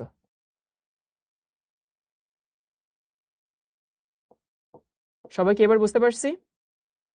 আশা করি এবার ক্লিয়ার হওয়ার কথা। তাহলে অতিরিক্ত বানাইতে গেলে তোমাকে অবশ্যই সেখানে তাপমাত্রা নিয়ে ডিল করতে হয়। অতিরিক্ত তাপমাত্রা না দিলে বা কোনো কোনো ক্ষেত্রে চাপ যদি আমরা না দেই, সেখানে কখনোই অতিরিক্ত দ্রবণ তৈরি হবে না। ঠিক আছে, সো আশা করি মোটামুটি এটা সবাই বুঝতে পারছো। তাহলে আমি একটু শুরু থেকে সংক্ষেপে অতিরিক্ত তো বুঝাই ফেলছি, সংক্ষেপে পুরোটা রিভিউ করে দিই। এই ডেফিনেশন গুলো তোমার পরীক্ষায় জীবনে আসবে না, এগুলো বেসিক শেখানোর জন্য শেখাচ্ছি। আমরা শুরুতে শিখছিলাম দ্রবণ কাকে বলে, তাই না? দ্রবণ হচ্ছে দুই বা ততোধিক কঠিন তরল বা গ্যাসীয় পদার্থের একটা সমসত্ব মিশ্রণ, যেখানে ওদের যে সংযুক্তি সেটা একটা নির্দিষ্ট সীমার মধ্যে পরিবর্তন করা যায়। এই তো দ্রবণ কাকে বলে? যার রেশিও বেশি থাকে, যার পরিমাণ বেশি থাকে, সেটাকে আমরা বলি হচ্ছে দ্রাবক। যার রেশিও কম থাকে সেটাকে আমরা বলি হচ্ছে দ্রব। পানির জায়গায় যদি তেল দেওয়া হইতো তখন কি হইতো? পানির জায়গায় তেল দেওয়া হইলে সেক্ষেত্রে মিশতে হইতো তো ভাই, তেলের সঙ্গে তো লবণ মিশে না। ফাতেমা বলছে রেশিও কি? রেশিও মানে তো অনুপাত বোঝায় আর কি, পানির মধ্যে চিনির অনুপাত এটা বোঝায়। এগুলো সিম্পল টার্ম, এগুলো শিখতে হবে কিন্তু। এরপর আসলাম হচ্ছে দ্রবণ অনেক টাইপের হইতে পারে, সেটা হচ্ছে গ্যাস গ্যাস হয়, গ্যাস তরল হয়। তারপর আসে হচ্ছে জলীয় দ্রবণ। কি? যদি দ্রাবক পানি হয় তাহলে সেটাকে আমরা জলীয় দ্রবণ বলি। জলীয় দ্রবণ তিন প্রকার: সম্পৃক্ত, অসম্পৃক্ত, অতিপৃক্ত। সম্পৃক্ত হচ্ছে দ্রবণে যে পরিমাণ দ্রব্য ধারণ করতে পারে, যদি সেই পরিমাণ থাকে সেটাকে বলা হয় সম্পৃক্ত। যদি তার থেকে কম থাকে সেটাকে বলা হয় অসম্পৃক্ত। আর যদি তার থেকে বেশি হয় তাকে বলা হয় হচ্ছে অতিপৃক্ত। এখন অতিপৃক্ত দ্রবণ যদি তৈরি করতে হয় তাইলে সেখানে অবশ্যই আমাদেরকে কি করতে হবে? তাপমাত্রা দিতে হবে। এই যে তাপমাত্রা যে আমি দিলাম, দেখো যে আমি এখানে 30 ডিগ্রি সেলসিয়াস তাপমাত্রা নিচ্ছি। এখন 30 ডিগ্রি সেলসিয়াস তাপমাত্রায় ধারণ ক্ষমতা কিন্তু 15 চামচ, খেয়াল করছো? 30 ডিগ্রি সেলসিয়াস তাপমাত্রায় ক্যাপাসিটি 15 চামচ হয়েছে, দ্রবণে আছেও 15 চামচ। তার মানে 30 ডিগ্রি সেলসিয়াস তাপমাত্রার সাপেক্ষে এটা সম্পৃক্ত। কিন্তু 25-এ এটা ছিল ধারণ ক্ষমতা 10 চামচ। 10 চামচ থেকে ওই একই দ্রবণে তুমি বেশি গুলাই ফেলছো, তাহলে 25-এর সাপেক্ষে এটা হচ্ছে অতিপৃক্ত। কিন্তু আমাদের পড়াশোনায় শুধু সম্পৃক্ত লাগবে। যে বুঝতে পারছো ভেরি গুড, যে বুঝো নেই প্যারা নেই, এগুলো তোমার নর্মালি পড়াশোনা পরীক্ষায় কাজে লাগবে না। এবার আসে হচ্ছে, এটা লিখে নাও, দ্রবণের প্রকারভেদ। ওইটাও কিন্তু একটা দ্রবণ, ক্লাসিফাই করছিলাম 3 রকম। আরেকটা হচ্ছে ক্লাসিফিকেশন করা যায়, একটা হচ্ছে আয়নিক দ্রবণ, একটা হচ্ছে আণবিক দ্রবণ। সুন্দর। আয়নিক সলিউশন, মলিকুলার সলিউশন জিনিসটা কি? এটাও তোমাদের সামনে কাজে লাগবে।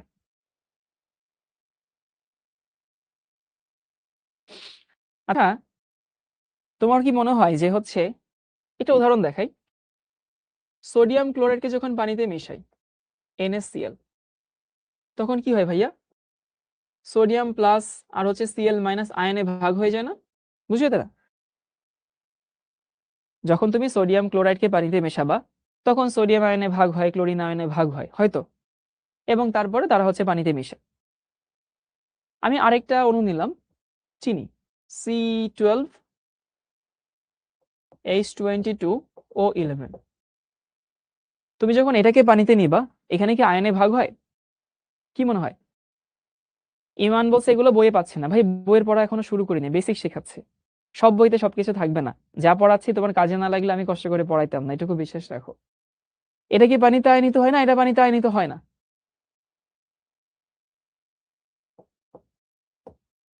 আয়নিত হয় না মানে আয়নে ভাগ হয় না, কিন্তু চিনিও তো পানিতে মিশে। আমি বলতে চাচ্ছি পানিতে মেশা মানে অদৃশ্য হওয়া। পানিতে দিব, আমার চোখের সামনে থেকে নাই হয়ে যাবে। এখন সেই অদৃশ্য হওয়াটা অনেক মেকানিজমে হয়, সেই মেকানিজমের উপর ভিত্তি করে আমরা বলি হচ্ছে আয়নিক দ্রবণ এবং আণবিক দ্রবণ। চলো একটু দেখি। পোলার দ্রাবক পানিতে আয়নিত দ্রবের অণুগুলো আয়ন আয়ন হিসেবে দ্রবীভূত থাকে, তাকে আয়নিক দ্রবণ বলা হয়। ওকে, লিখে নাও সবাই। পোলার দ্রাবক, পোলার দ্রাবক মানে যেখানে প্লাস মাইনাস পোল থাকে আর কি। পোলার মানে হচ্ছে ধনাত্মক ঋণাত্মক থাকবে আর কি।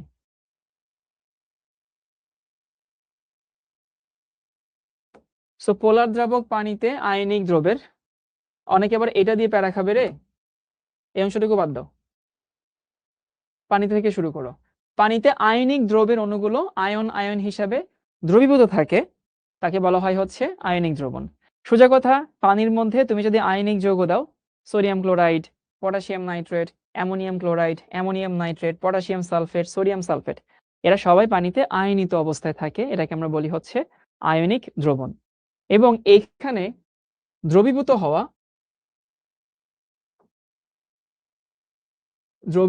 হওয়া মানে আয়নিত হওয়া। কাঁচা বাচ্চারা ক্লিয়ার?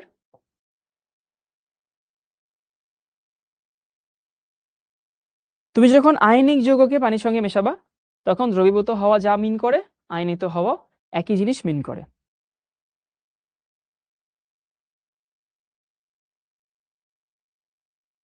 সবাই কি বুঝিয়েছি? ওকে, এবার আসি আণবিক দ্রবণ কাকে বলে। আচ্ছা, আণবিক দ্রবণ বলতে বোঝায় দুনিয়ার সব যৌগ তো আয়নিক না, তাই না? সব যৌগ আয়নিক না, আয়নিক যৌগ তো হাতে গোনা কয়েকটা। এখন আয়নিক যৌগকে যখন আমি পানির মধ্যে নিব, তখন সে না হয় আয়নে ভাগ হইলে ভালো কথা, কিন্তু এর বাহিরে তো অনেক দ্রবণ আছে, অনেক যৌগ আছে। সেই যৌগগুলো পানিতে মিশবে না? অবশ্যই অনেক যৌগ পানিতে মিশে, চিনি পানিতে মিশে, গ্লুকোজ পানিতে মিশে, কিন্তু চিনি গ্লুকোজ তো আয়নিক যৌগ না, এটা সমযোজী যৌগ। তাহলে সমযোজী যৌগগুলো যখন পানিতে মিশে, তখন কিন্তু চিনি অন্য কিছুতে পরিণত হয় না। মানে সোডিয়াম ক্লোরাইড পানিতে দিলে সোডিয়াম ভাগ হয়ে যায়, ক্লোরিন ভাগ হয়ে যায়, চিনি কিন্তু এমন ভাগ হয় না, চিনি চিনিই থাকে। আসলে কি হয়, ও পানির অণুর যে ফাঁকা জায়গা থাকে, সেই ফাঁকা জায়গায় ঢুকে বসে থাকে, বুঝছো? তাহলে আমরা একটু ডেফিনেশনটা পড়ি। দ্রাবকের মধ্যে দ্রব দ্রবীভূত হয়ে দ্রবণের মধ্যে, মানে দ্রাবকের মধ্যে দ্রব দ্রবীভূত হয়ে, এটুকু বাদ দাও, এটুকু তোমার ডেফিনেশন বুঝতে হেল্প করবে না। দ্রবণের মধ্যে দ্রাবক ও দ্রবয়ের কোনোটি যখন তাদের নিজস্ব আণবিক গঠন ও বৈশিষ্ট্য পরিবর্তন করে না, আবারও বলতেছি, এই প্রথমটুকু ডেফিনেশন জটিল করে ফেলে, বাদ দাও। কি বলছি? দ্রবণের মধ্যে দ্রাবক এবং দ্রব, দ্রবণের মধ্যে দ্রাবক এবং দ্রব কোনোটি যখন নিজস্ব আণবিক গঠন ও বৈশিষ্ট্য পরিবর্তন করে না। আচ্ছা, আগেরটাই তো পরিবর্তন করছিল না? সোডিয়াম নাইট্রেট পানিতে দিলে কি সোডিয়াম নাইট্রেট থাকে নাকি আলাদা হয়ে যায়? আলাদা হয়ে যায় না? সোডিয়াম ক্লোরাইড পানিতে দিলে কি থাকবে নাকি আলাদা হয়ে যায়? আলাদা হয়ে যায় তো। তো ওরা কিন্তু আলাদা হইতো, বাট কিছু কিছু যৌগ আছে যারা আলাদা হয় না, একই সাথে থাকে, একই সাথে থাকে, ওদেরকে আমরা বলি হচ্ছে আণবিক দ্রবণ। সোজা কথা, আমি পানির মধ্যে যদি গ্লুকোজ নেই, গ্লুকোজ গ্লুকোজ হিসাবেই থাকে। পানির মধ্যে যদি আমি চিনি নেই, চিনি চিনি হিসাবেই থাকে। বুঝতে পারছো? যদি চিনি চিনি হিসাবেই থাকে, সেটাকে বলা হয় আণবিক, আর যদি আয়নে ভাগ হয়ে যায়, সেটাকে বলা হয় আয়নিক। জাহিদ বলছে NaCl2 হবে না। জাহিদ, আমি আমার বাপের জন্মে NaCl2 দেখিনি ভাইয়া। সোডিয়াম ক্লোরাইড NaCl হবে, Cl2 কেন হবে? ওকে, দ্রাবক পানির মধ্যে অপোলার অণু, দ্রাবক পানির মধ্যে অপোলার অণু যেমন চিনি, গ্লুকোজ, ইথানল, মিথানল, মিথানল, এগুলো কি তৈরি করে? আণবিক দ্রবণ তৈরি করে। সবাই কি বুঝতে পারছি এটুকু? একটু কমেন্ট করো তো, বুঝছি কিনা।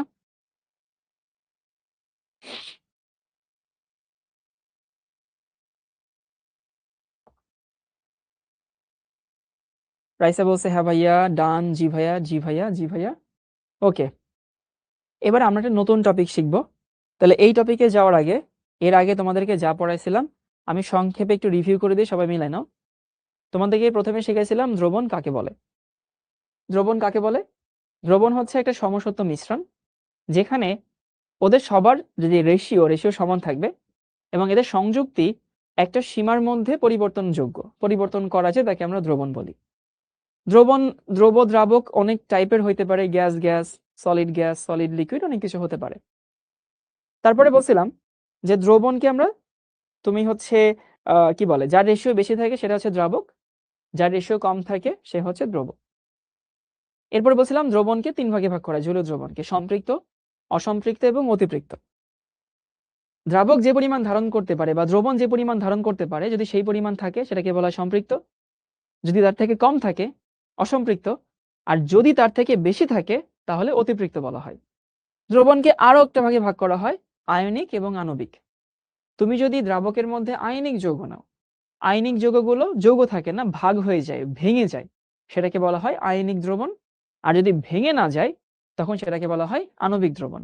নর্মালি আয়নিক যৌগ দিলে হয় আয়নিক দ্রবণ, আর সমযোজী বা নন পোলার যৌগ দিলে হয় হচ্ছে আণবিক দ্রবণ। এবার লিখানো আপেক্ষিক গুরুত্ব, এটাকে ইংলিশে বলা হয় স্পেসিফিক গ্রেভিটি, আপেক্ষিক গুরুত্ব। যদিও এটা কেমিস্ট্রি আলোচনার বিষয় না, এটা ফিজিক্সের আলোচনার বিষয়, তারপরেও কেমিস্ট্রিতে আমরা পড়ি। আপেক্ষিক গুরুত্বের ডেফিনেশন হচ্ছে, ইকুয়েশন হচ্ছে এটা, যে কোনো পদার্থের ভর বাই 4 ডিগ্রি সেলসিয়াস তাপমাত্রায় সম-আয়তন পানির ভর। এই তো, যে কোনো পদার্থের ভর তুমি যার আপেক্ষিক গুরুত্ব বের করছো ডিভাইডেড বাই 4 ডিগ্রি সেলসিয়াস তাপমাত্রায় সম-আয়তন পানির ভর। ওকে, ভালো কথা। তাহলে আপেক্ষিক গুরুত্ব বলতে কি বোঝায়?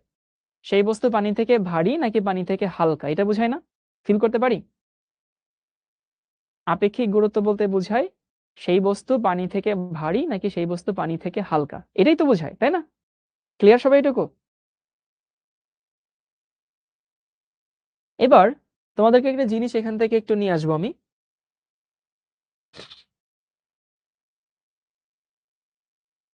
এখানে বস্তুর ভর নিলাম,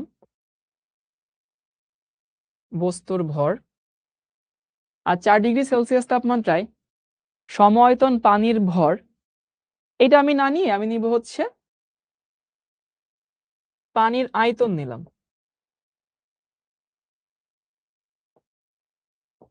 সম-আয়তন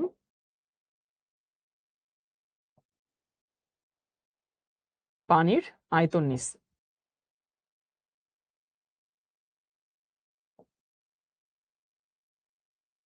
এখন তোমাদের মাথায় প্রশ্ন আসতে পারে, ভাই এই ভরের জায়গায় ঠাস করে আয়তন কেন আনলেন? তোমরা কি জানো পৃথিবীতে না, বিশ্ব ব্রহ্মাণ্ডে শুধু একটা, আচ্ছা ফাতেমা আক্তার বলছে 4 ডিগ্রি সেলসিয়াস কেন? 4 ডিগ্রি সেলসিয়াস তাপমাত্রায় পানি সব থেকে ভারী থাকে, এই জন্য 4 ডিগ্রি সেলসিয়াস নিচ্ছে। 4 ডিগ্রি থেকে উপরে গেলে নিচে গেলে পানির হচ্ছে ভর উল্টাপাল্টা হয়ে যায়। 4 ডিগ্রি সেলসিয়াস তাপমাত্রায় পানি সব থেকে ভারী থাকে দেখে আমরা 4 ডিগ্রি সেলসিয়াস নেই। গুহস্যারের বই আপেক্ষিক গুরুত্ব নেই। সামিয়ে নাই তাইলে কি ওটা হারাম হয়ে গেছে, ওটা পড়া যাবে না? গুহস্যারের বইতে নাই, সব বইতে সবকিছু থাকবে না। আবার আমি যা পড়াবো হুবহু সেগুলো যে বইয়ে থাকবে তাও তো না।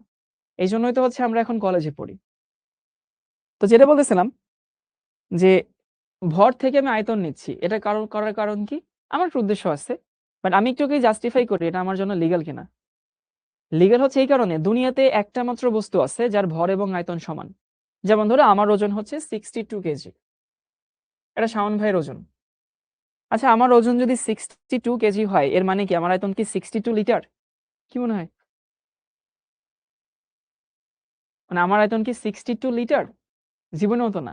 মানে আমার ভর এবং আমার আয়তন কিন্তু সমান না।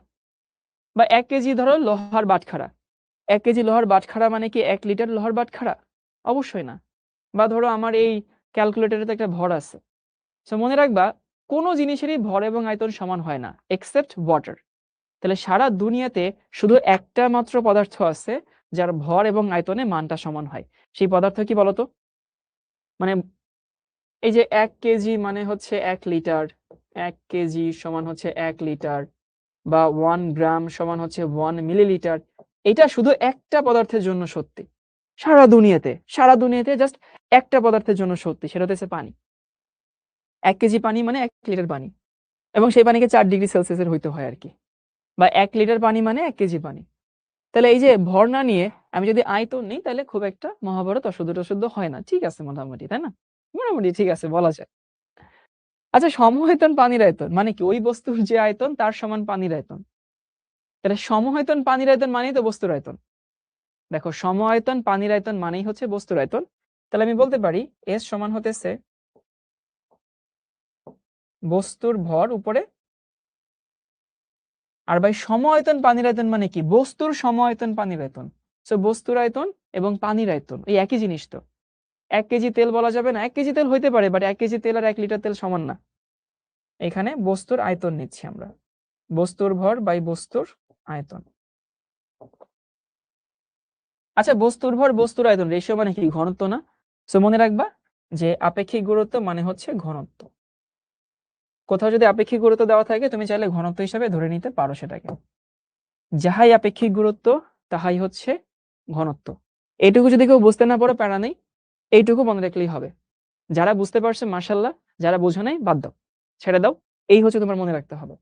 আপেক্ষিক গুরুত্ব মানে হচ্ছে ঘনত্ব। D2 কি 4 ডিগ্রি সেলসিয়াসে হয় তাও মিন না রে ভাই, D2 তো অন্য জিনিস। H2O 4 ডিগ্রি সেলসিয়াস তাপমাত্রা সব থেকে ভারী হয়। এটুকু ফিজিক্সে পড়ছো, আপেক্ষিক গুরুত্ব 1 থেকে বড় হলে ডুবে যাবে, 1 থেকে ছোট হলে পানিতে ভাসবে, আর 1 এর সমান হলে নিমজ্জিত অবস্থায় ভাসবে। এটুকু আমি এমনি তোমাদেরকে দেখাইছি, তুলনা 9 10 ছিল তাই না, আর্কিমিডিসের লয়ের ওখানে। এবার আসি বাষ্প ঘনত্ব, আপাতত এখানে লাগবে না, গ্যাস নিয়ে এখানে কোনো কথা আমরা বলবো না। এবার আমরা দ্রাব্যতাতে আসি। সবাই লিখে নাও, দ্রাব্যতা উপরে ডেফিনেশন, বেসিক শেষ।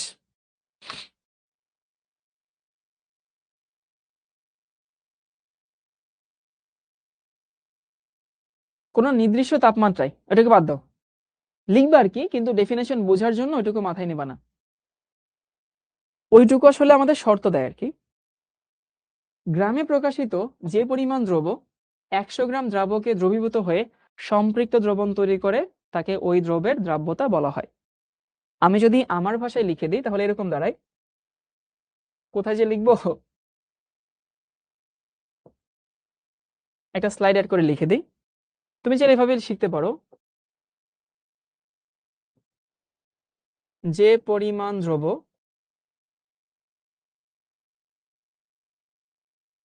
100 গ্রাম দ্রাবকে মিশে সম্পৃক্ত দ্রবণ তৈরি করে।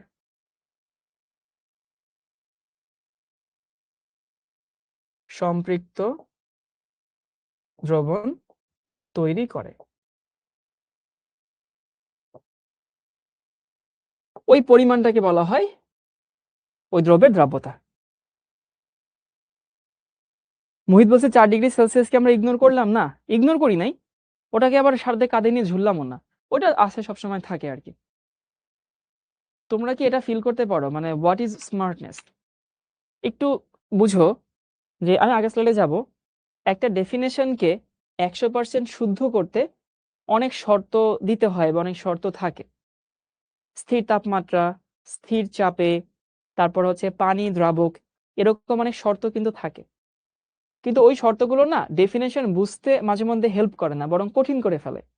তুমি একটা ডেফিনেশন তো শুধু শিখলে হয় না, একটু মনেও রাখা লাগে। এখন প্রথমবার ডেফিনেশন পড়ার সময় তুমি সবগুলো শর্ত যদি পড়ে পড়ে যাও, তখন মেইন জিস্ট পার্টটুকু ধরতে খানিকটা কষ্ট হয়। এটা কি হয় না বলতো? হয়তো যে ওই যে নির্দিষ্ট তাপমাত্রা ও চাপে এই নির্দিষ্ট পরিমাণ দ্রাবক, এই যে এই কথাগুলো কিন্তু ডেফিনেশনকে শুদ্ধ করে, কিন্তু ওইটুকু কিন্তু জিস্ট পার্ট ক্যারি করে না। তো তোমার জায়গায় আমি, মানে তোমাদের বয়সে যখন আমি ছিলাম, তখন যে অংশটুকু আমার ওই ডেফিনেশন বুঝতে কাজে লাগে না, ওই অংশটুকু আমি পড়তামই না শুরুতে, বুঝছো? আমি আগে বোঝার চেষ্টা করতাম ডেফিনেশনে কি লেখা আছে, সেইটুকু আগে মাথায় ঢুকাইতাম। তারপরে তুমি তোমার মতো শর্তগুলো অ্যাড করো। ওই শর্তগুলো জাস্ট ডেফিনেশনকে 100% শুদ্ধ করে, কিন্তু ওই শর্তগুলো তো আমার মেইন ডেফিনেশন না। যেমন এখানে আমি তোমাকে যদি লিখি স্থির তাপমাত্রা, এটা লেখা ভালো, অবশ্যই লিখতে হবে, কিন্তু এইটা তো আসলে ডেফিনেশনের মেইন পার্ট না। ডেফিনেশনের মেইন পার্ট হচ্ছে এইটা, যে যে পরিমাণ দ্রব্য 100 গ্রাম দ্রাবকে মিশে সম্পৃক্ত দ্রবণ তৈরি করে তাকে বলে দ্রাব্যতা। ইয়াসমিন খাতুন বলছে, ভাই আমি মাত্র আসলাম, এখন কি বুঝবো? ইয়েস, আগামী 10 মিনিটের মধ্যে তুমি আইনস্টাইন হয়ে যাবা। এখন আসছো কেন বলো? 6টা 13, 1 ঘন্টা 13 মিনিট লেট করে আসছো তুমি, ভাই রে ভাই। মোসাম্মদ শাকিলা বলছে 100 গ্রাম কেন? 100 গ্রাম একটা ডিসেন্ট অ্যামাউন্ট। 1 লিটার যদি নেওয়া হইতো, খেয়াল করো, যদি 1 লিটার নিতাম, তাহলে ধরো আমি লবণের দ্রাব্যতা বের করতেছি। এখন লবণের দ্রাব্যতা বের করতে গেলে আমাকে 1 লিটার পানির মধ্যে লবণ মেশাইতো, 1 গাদা লবণ লাগতো না? তো ওইটা আসলে ফিজিবল না। 1 লিটার লবণ মেশে লবণের দ্রাব্যতা বের করা লাগতেছে। বা যদি 50 গ্রাম হইতো, তাইলে সেখানে তো লবণ অনেক কম লাগতো, সেটা আবার হিসাব নিকাশে একটু ঝামেলা হইতো। সো 100 গ্রাম হচ্ছে ডিসেন্ট একটা অ্যামাউন্ট। আর 100 গ্রাম না নিয়ে যদি 200 গ্রাম নেওয়া হইতো, তুমি তো সেম প্রশ্ন করতা, ভাই 200 গ্রাম কেন? যদি 200 গ্রাম না নিয়ে 300 গ্রাম নেওয়া হইতো, তুমি তো ওই একই প্রশ্ন করতা, ভাই 300 গ্রাম কেন?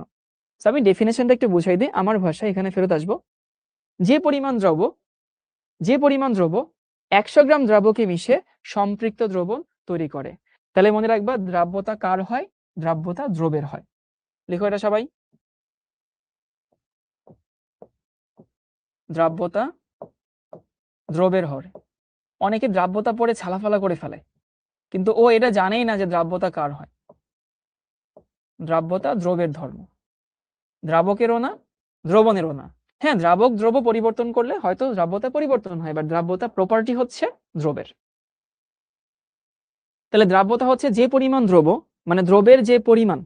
আমি এটা অন্তত 10 বার বলবো, মাথায় সুন্দর মতো ঘেটে নাও। যে পরিমাণ দ্রব 100 গ্রাম দ্রাবকে মিশে সম্পৃক্ত দ্রবণ তৈরি করে। যে পরিমাণ দ্রব 100 গ্রাম দ্রাবকে মিশে সম্পৃক্ত দ্রবণ তৈরি করে, মানে ধরো আমি যদি এখানে একটা মগ নিলাম বা গ্লাস নিলাম, সেই গ্লাসে ধরো 100 গ্রাম দ্রাবক আছে, 100 গ্রাম পানি আছে, 100 গ্রাম পানি। এর মধ্যে যদি 10 চামচ চিনি, ধরো 200, মানে এর মধ্যে ধরো 12 চামচ 12 গ্রাম চিনি দিলে সম্পৃক্ত হয়, তাহলে 12ই হইতেছে চিনি দ্রাব্যতা। এর মধ্যে যদি আমি 15 গ্রাম লবণ নিলে সম্পৃক্ত হয়, তাহলে 15 হচ্ছে লবণের দ্রাব্যতা। এর মধ্যে যদি আমি 17 গ্রাম ধরো সোডিয়াম ক্লোরাইড বা সোডিয়াম নাইট্রেট নিলে সম্পৃক্ত হয়, তাহলে ওই সেই 17 হইতেছে সোডিয়াম নাইট্রেটের দ্রাব্যতা। সোজা কথা, 100 গ্রাম পানির মধ্যে বা 100 গ্রাম দ্রাবকের মধ্যে যে পরিমাণ দ্রব মিলে সম্পৃক্ত হয় বা যে পরিমাণ দ্রব মিশতে পারে, সম্পৃক্ত মানে তো ওই ক্ষমতা, যে পরিমাণ দ্রব মিশতে পারে সেই পরিমাণটাকে বলা হয় হচ্ছে দ্রবের দ্রাব্যতা। এবং দেখো, যার দ্রাব্যতা বেশি, এটুকু বুঝি কিনা, যার দ্রাব্যতা বেশি তার দ্রবীভূত হওয়ার ক্ষমতা বেশি। দ্রবীভূত হওয়ার ক্ষমতা বেশি। যার দ্রাব্যতা যত বেশি তার দ্রবীভূত হওয়ার ক্ষমতা তত বেশি। ক্লিয়ার কাঁচা বাচ্চারা? তাহলে ডেফিনেশন মুখস্থ করো। যে পরিমাণ দ্রব 100 গ্রাম দ্রাবকে মিশে সম্পৃক্ত দ্রবণ তৈরি করে, সেটাকে বলা হয় সেই দ্রবের দ্রাব্যতা। এবার দ্রাব্যতার সূত্র কি? এই হচ্ছে সূত্র। দ্রাব্যতা সমান হচ্ছে 100 ইন্টু দ্রবের ভর বাই হচ্ছে দ্রাবকের ভর। এই গ্রামে প্রকাশিত এইগুলো আগডম বাগডম বাদ দাও, গ্রাম এমনি নিতে হবে, মনে থাকবে। তো দ্রাব্যতা সমান 100 ইন্টু দ্রবের ভর বাই হচ্ছে দ্রাবকের ভর। এবং দ্রাব্যতার কি একক আছে না একক নাই?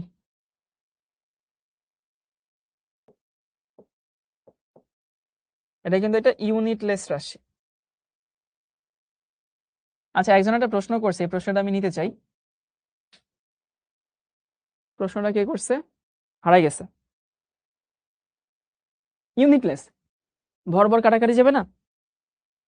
একজন বলছে, তোমাদেরকে আমি কিছুক্ষণ আগে একটা স্টেটমেন্ট বলছিলাম যে 4 ডিগ্রি সেলসিয়াস তাপমাত্রায় 4 ডিগ্রি সেলসিয়াসে পানি সবচেয়ে ভারী থাকে, সবচেয়ে ভারী থাকে। তো ও আসলে আমাকে প্রশ্ন করছে যে ভাইয়া, তাহলে 4 ডিগ্রি সেলসিয়াস তাপমাত্রায় পানিকে কি D2O বলা যাবে, মানে ডিউটেরিয়াম অক্সাইডও বলা যাবে কিনা? তৌমি বলছে, কারণ ও ওর জীবদ্দশায় হয়তো কারো কাছ থেকে শুনছে বা জানছে D2O কে ভারী পানি বলা হয় আর কি, বুঝছো? ওর নাম হচ্ছে তৌমি। তো ও আসলে শুনছে যে D2O হচ্ছে ভারী পানি, তো শাওন ভাই বলছে 4 ডিগ্রি সেলসিয়াস তাপমাত্রায় পানি সব থেকে ভারী হয়, তাহলে ভাই এটা কি ভারী পানি বলা যাবে কিনা? না রে ভাই, শোনো, 4 ডিগ্রি সেলসিয়াস তাপমাত্রায় পানি সব থেকে ভারী, সেটা H2O সব থেকে ভারী, বুঝছো? D2O কে ভারী পানি বলা হয়, D2O আসলে পানি না। তো D2O কে তাহলে কেন ভারী পানি বলি? D2O হচ্ছে ডিউটেরিয়াম অক্সাইড। হাইড্রোজেনের যে আইসোটোপ গুলো আছে, সেই আইসোটোপের মধ্যে আমরা সেকেন্ড আইসোটোপ, যেটা যেখানে আছে ভর সংখ্যা একটু বেশি, নিউট্রন আছে একটা, সেটাকে আমরা বলি। কিন্তু এই ভারী বলতে বোঝাচ্ছে যে তুমি এমনি দেখছো কোনো জিনিসকে তাপ দিলে সেটা একটু হালকা হয়ে যায় না? হয়ে যায় তো। তো পানির ক্ষেত্রেও দেখা যায় H2O 4 ডিগ্রি সেলসিয়াস তাপমাত্রায় সে সব থেকে তার ডেনসিটি বেশি থাকে, সব থেকে সে ঘন থাকে, মানে ভারী হয়ে যায়। তোমাদের কখনো প্রশ্ন জাগে না যে এই যে এত শীত পড়ে বিভিন্ন দেশ, যেমন ধরো ফিনল্যান্ড বা নরওয়ে, ওই এলাকায় তো আসলে সব পানি জমে যায়। তো তো সব পানি জমে গেলে মাছগুলো আসলে কিভাবে বাঁচে? প্রশ্ন আসতে পারে না? আসলে ওইখানে পানির উপরে সারফেসটা জমে, ভেতরের পানি কিন্তু জমে না। কেন হয় না জানো? ধরো উপরের পানিটা গ্রীষ্মকাল থেকে শীতকালে আসতেছে, তো গ্রীষ্মকাল থেকে শীতকালে যখন আসলো তখন সেখানে তাপমানটা ধরো 20 থেকে কমে কমে 4-এ আসলো। তো 4-এ যখন আসলো তখনই কিন্তু ওই পানি সব থেকে ভারী হয়ে গেল, ওই পানি নিচে চলে গেল, নিচ থেকে আবার পানি উপরে আসলো, গরম পানি উপরে আসলো, সেই পানি আবার হচ্ছে 4 ডিগ্রিতে এক্সপোজড হইলো, তখন সে কিন্তু আবার নিচে চলে গেল। আর যে 4 ডিগ্রির নিচে একবার চলে গেছে সে আর জীবনে উপরে উঠবে না, কারণ কি? সে সব থেকে ভারী হয়ে গেছে, সে আর উপরে উঠে না দেখে শুধু নিচের পানি কিন্তু তরল থেকে যায়, আর উপরের পানিটা 0 ডিগ্রিতে চলে এসে সে কিন্তু বরফ হয়ে যায়।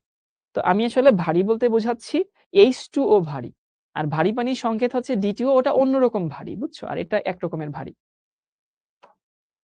তো উপরের পানি যাই থাকুক না কেন নিচে কিন্তু 4 ডিগ্রিতেই থাকে।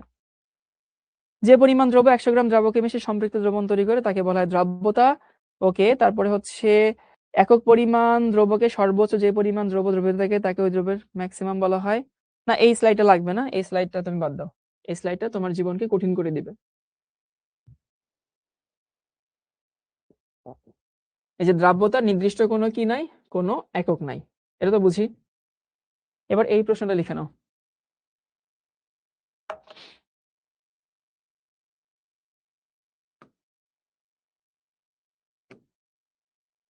পানিতে সোডিয়াম কার্বনেটের দ্রাব্যতা 15 বলতে কি বুঝো? এই 15 বলতে কি বুঝায়? 15 বলতে বুঝায় যে 100 গ্রাম পানিতে 15 গ্রাম সোডিয়াম কার্বনেট থাকলে দ্রবণটি সম্পৃক্ত হয়। দ্রবণটি সম্পৃক্ত হয়। এই কাঁচা বাচ্চারা বুঝতে পারছি এটা? সবাই একটু কমেন্ট করে বুঝতে পারছি কিনা। যে 100 গ্রাম পানিতে যদি 15 গ্রাম সোডিয়াম কার্বনেট থাকে তাহলে সেটাকে আমরা কি বলি? সম্পৃক্ত দ্রবণ বলি। আচ্ছা, এটাকে অন্যভাবেও লেখা যায়। ধরো আমি তোমাকে একটু অন্যভাবে লিখে দিই, দেখো সেটা তুমি মানতে পারো কিনা। মানে এই যে যেটা লিখে দিছি তার বাইরেও অন্যভাবে লেখা যায়।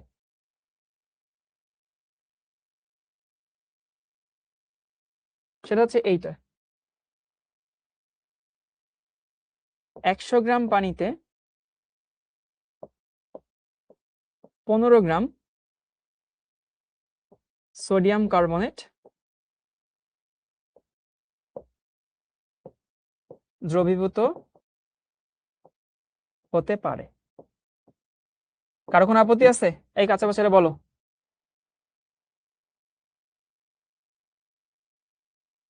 100 গ্রাম পানিতে 15 গ্রাম সোডিয়াম কার্বনেট দ্রবীভূত হতে পারে। হতে পারে মানে কি? ওই 15 গ্রাম হইলে তো সম্পৃক্ত হয়। সো ইহাই যাহা ইহাই তাহা, তাই না? তাহলে দ্রাব্যতা ডেফিনেশনটা একটু ভালো মতো মাথায় ঢুকাও। দ্রাব্যতা ডেফিনেশন হচ্ছে এইটা, যে যে পরিমাণ দ্রব্য 100 গ্রাম দ্রাবকে মিশে সম্পৃক্ত দ্রবণ তৈরি করে। তাহলে দ্রবের যে পরিমাণটা, খেয়াল করো, দ্রবের যে পরিমাণটা যেটা 100 গ্রাম দ্রাবকে মিশে সম্পৃক্ত দ্রবণ তৈরি করে তাকে বলা হয় দ্রাব্যতা। এখন এর দ্রাব্যতা 15 মানে কি? 15 গ্রাম দ্রব্য 100 গ্রাম পানিতে, দ্রাব্যতা সবসময় দ্রাবক 100 হয়, বলে দাও থাকুক আর না থাকুক 100ই হবে। তাহলে 15 গ্রাম দ্রব্য 100 গ্রাম পানিতে মিশে সম্পৃক্ত হয়, মানে 100 গ্রাম পানিতে 15 গ্রাম সোডিয়াম কার্বনেট থাকলে দ্রবণটি সম্পৃক্ত হয়। অথবা 100 গ্রাম পানিতে 15 গ্রাম সোডিয়াম কার্বনেট দ্রবীভূত হতে পারে, একই জিনিস। ওকে, এবার এই প্রশ্নটা সলভ করি। সবাই প্রশ্ন লিখে নাও।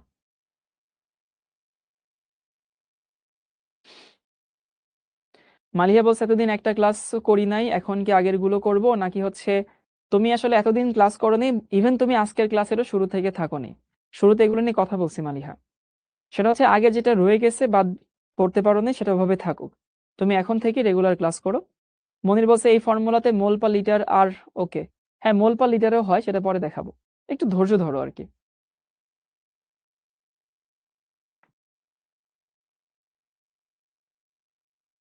আচ্ছা ভাই, আটা তো এই এই আটা তো বলবো না, এটা তো 120 হতে পারতো, যদি দ্রাব্যতা 120 হয় তাহলে 120 হইতো, দ্রাব্য 120 হইতে পারতো দ্রাবক।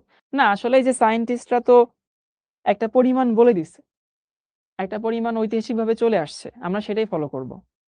মানে ওর কথাটা এরকম, ভাতরে আমরা কেন ভাত বলি, ভাতরে কেন আমরা রুটি বলি না? আমাদের অ্যানসেস্টররা ভাতরে ভাত বলে গেছে, এই জন্য আমরা ভাতরে ভাত বলি। আমাকে বলছে 300 গ্রাম সমুদ্রের পানি তীব্র তাপে সম্পূর্ণ বাষ্পীভূত করে এত গ্রাম কঠিন অবশেষ পাওয়া যায়। ওকে, তাহলে সমুদ্রের পানিতে এত গ্রাম কঠিন অবশেষ পাওয়া যায়, সমুদ্রের পানিতে লবণের দ্রাব্যতা কত?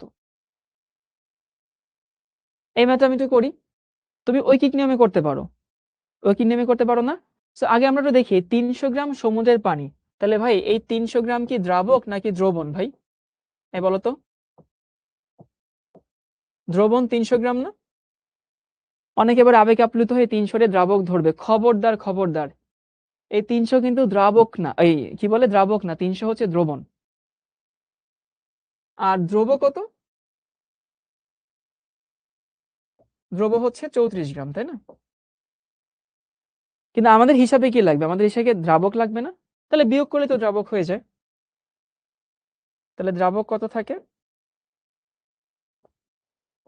এখানে 306, তারপর হচ্ছে 6, 266 গ্রাম থাকে, তাই না? তুমি চাইলে ঐকিক নিয়মে করতে পারো, তুমি চাইলে স্মার্ট ফর্মুলা দিয়ে করতে পারো। ঐকিক নিয়ম কিরকম দেখো, ঐকিক নিয়ম করলে এরকম দাঁড়ায়, 266 গ্রাম দ্রাবকে আছে 34 গ্রাম দ্রব, অতএব 100 গ্রাম দ্রাবকে আছে কতটুকু, এটা হচ্ছে ঐকিক নিয়ম। আর যদি তুমি এক লাইনে লিখতে চাও ফর্মুলাতে, দ্রাব্যতা সমান কি 100 ইন্টু দ্রবের ভর, দ্রব্য কত 34, আর বাই হচ্ছে দ্রাবকের ভর 266,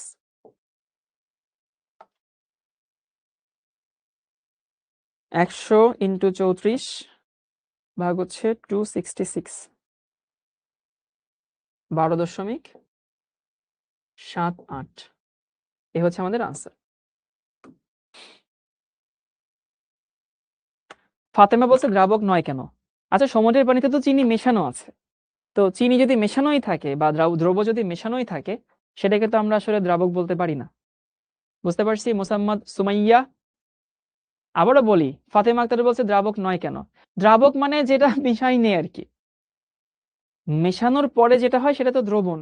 তো চিনির সাথে এই লবণের সাথে পানি মিশেই তো সমুদ্রের পানি হয়, তাই না? তাহলে সমুদ্রের পানি কিন্তু দ্রব্য মেশানোর পরের ঘটনা, এই জন্য ওটা দ্রবণ হয়েছে। তবে এই প্রশ্নে একটু ভুল আছে, বুঝছো? এই প্রশ্নে ভুলটা কোথায়, কেউ কি খুঁজে বের করতে পারো? মানে ভুল বললে ভুল, না বললে না, কিন্তু প্রশ্নটাতে একটু সিলি মিস্টেক আছে, প্রশ্নে আছে, আমার আনসারে নাই। দেখি কেউ বের করতে পারো কিনা। এই যে নাজমুল ইসলাম, মাশাআল্লাহ, MD Nazmul Islam, thank you bro. Nazmul হচ্ছে ও ধরতে পারছে, সৌমিত দাসও ধরতে পারছে। এখানে বলে দেওয়া নাই যে সমুদ্রের পানি সম্পৃক্ত কিনা, যদি সমুদ্রের পানি সম্পৃক্ত বলে দিত তাহলে প্রশ্নটা আরো বেশি অ্যাকুরেট হইতো। তো আমরা ম্যাথ করার সাথে ধরে নিছি সমুদ্রের পানি সম্পৃক্ত, বুঝছো? ওই যে ওইটা বলে দেয় নাই যে সমুদ্রের পানি সম্পৃক্ত দ্রবণের আমি যদি বাষ্পীভূত করি তাহলে এত গ্রাম কঠিন অবশেষ পাওয়া গেল, মানে এত গ্রাম দ্রব ছিল। সম্পৃক্ত বলে দিলে ভালো হইতো, কিন্তু ধরে নিয়েছি যে হচ্ছে সম্পৃক্তটা ছিল। 2 নম্বর একটু পরে করি, আমরা হচ্ছে 3 নম্বর না, এটা না, এটা একটু সলভ করি। নাজমুল থ্যাংক ইউ, অনেকেই তো আনসার দিয়েছে, আমি নাজমুল এটা সবার আগে দেখছি। ডিএমসি ড্রিমার বলছে কোনটা কেমনে বুঝবো যে কোনটা দ্রাবক আর কোনটা দ্রবণ? তুমি যদি দ্রব মেশাই ফেলো তখন দ্রবণ হয়ে যায়।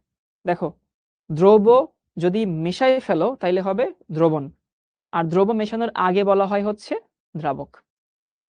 মানে পানি হচ্ছে দ্রাবক, আর পানির সাথে কোনো কিছু মিশাই ফেললেই সেটা দ্রব হয়ে যায়। ও নজরুল, সরি নাজমুল না।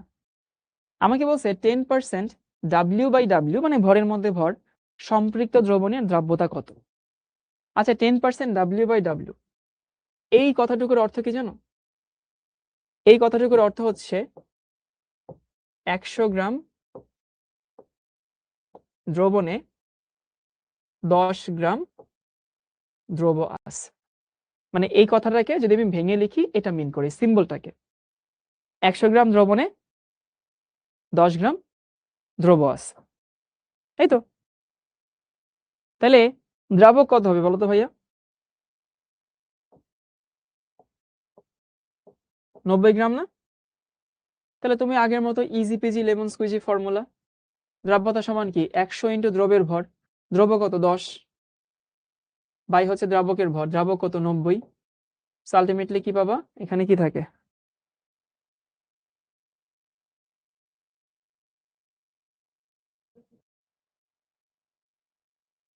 ভাগ হচ্ছে 90,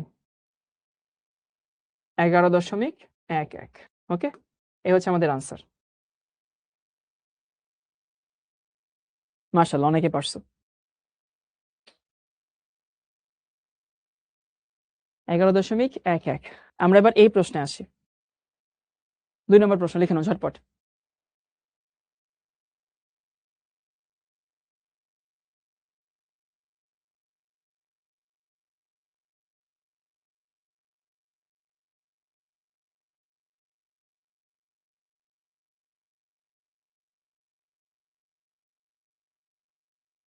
সবাই একটু ঝটপট লিখে নাও, প্রশ্ন লিখে হলে ডান লিখো। আধা ঘন্টা পর পদার্থ ক্লাস আছে, আমি এটা দিয়ে শেষ করে দিব, মানে এটা হচ্ছে আমাদের আজকের দিনের লাস্ট ম্যাথ।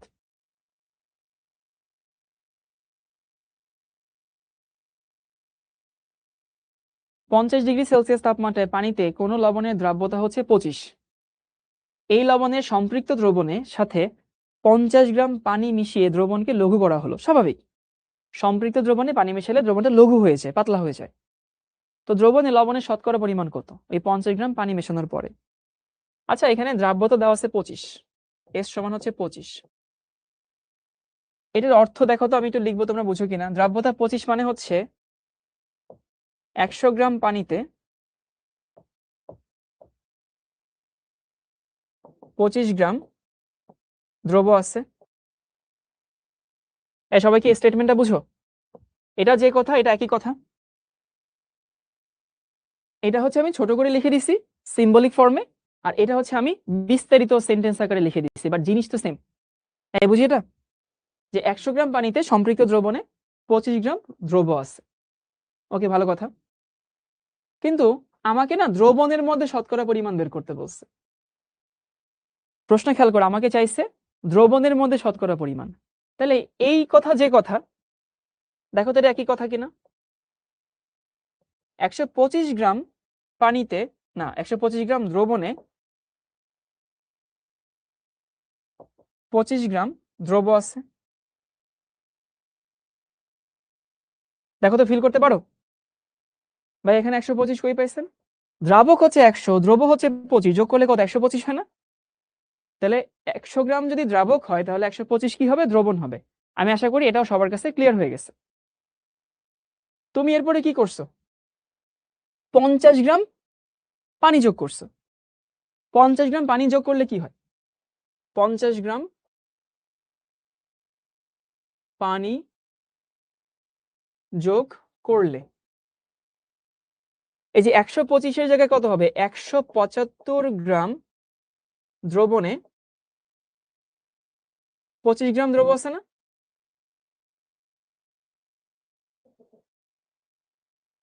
দ্রব্য কিন্তু পরিবর্তন হয়নি, কারণ শুধু পানি যোগ করছো। কিন্তু পানি যোগ করলে দ্রব্য পরিবর্তন না হইলেও দ্রাবক পরিবর্তন হয়, ওই দ্রবণ পরিবর্তন হয়, কারণ দ্রাবকও তো দ্রবণের একটা পার্ট। তাহলে আমাদের বলছে যে শতকরা পরিমাণ কত, 175 গ্রামে আছে 25, অতএব 100 গ্রাম দ্রবণে কতটুকু আছে। এখানে 25 ইন্টু হচ্ছে 100 বাই হচ্ছে 175। তাহলে এখানে থাকে হচ্ছে 4 25 100, 4 25 107, কত থাকে আনসার 14.29%। হ্যাঁ, আলটিমেটলি থাকে হচ্ছে 14.29%। এই হচ্ছে আমাদের আনসার।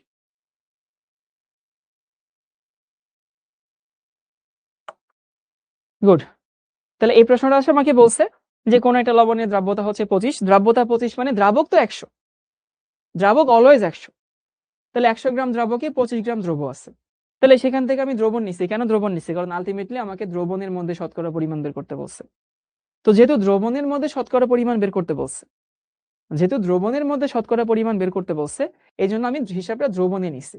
100 গ্রাম দ্রাবকে 25 গ্রাম দ্রব্য যে কথা, 125 গ্রাম দ্রবণে 25 গ্রাম দ্রব্য একই কথা। তারপরে 50 গ্রাম পানি যোগ করছি। তো 50 গ্রাম পানি যোগ করলে দ্রবণ 125 থেকে 175 হয়ে গেছে। দ্রব্য পরিবর্তন হয়নি, তারপরে বাকিটুকু ঐকিক নিয়ম। ওকে, তো তোমাদের নেক্সট ক্লাসে আমি নিব ইনশাল্লাহ। ঠিক আছে, আর তোমার যে বন্ধুরা আজকে ক্লাস করে নাই, নেক্সট ক্লাসে আসার আগে অবশ্যই আজকের ক্লাস করে আসতে হবে, তা না হলে ও কিছুই বুঝবে না। ওকে বলে দিবা যেন হচ্ছে এই ক্লাসটা করে তারপরে যেন আগামী ক্লাসে জয়েন করে। ঠিক আছে ভাইয়া? তো আজকের মতো এখানে আমরা ক্ষান্ত দিই, আর তোমাদেরকে একটা হোমওয়ার্ক দেই। স্লাইডে আমি হচ্ছে এই প্রশ্নটা লিখে দিব, এটা তোমাদের জন্য হোমওয়ার্ক থাকবে। স্লাইড থেকে একটু করে নিও তো, আগামী ক্লাসে আমি আনসার মিলাই দিব যে আনসার কত হয়। ঠিক আছে ভাইয়া, নেক্সট ক্লাসে দেখা হচ্ছে ইনশাল্লাহ। ভালো থেকো সবাই, আল্লাহ হাফেজ সবাইকে।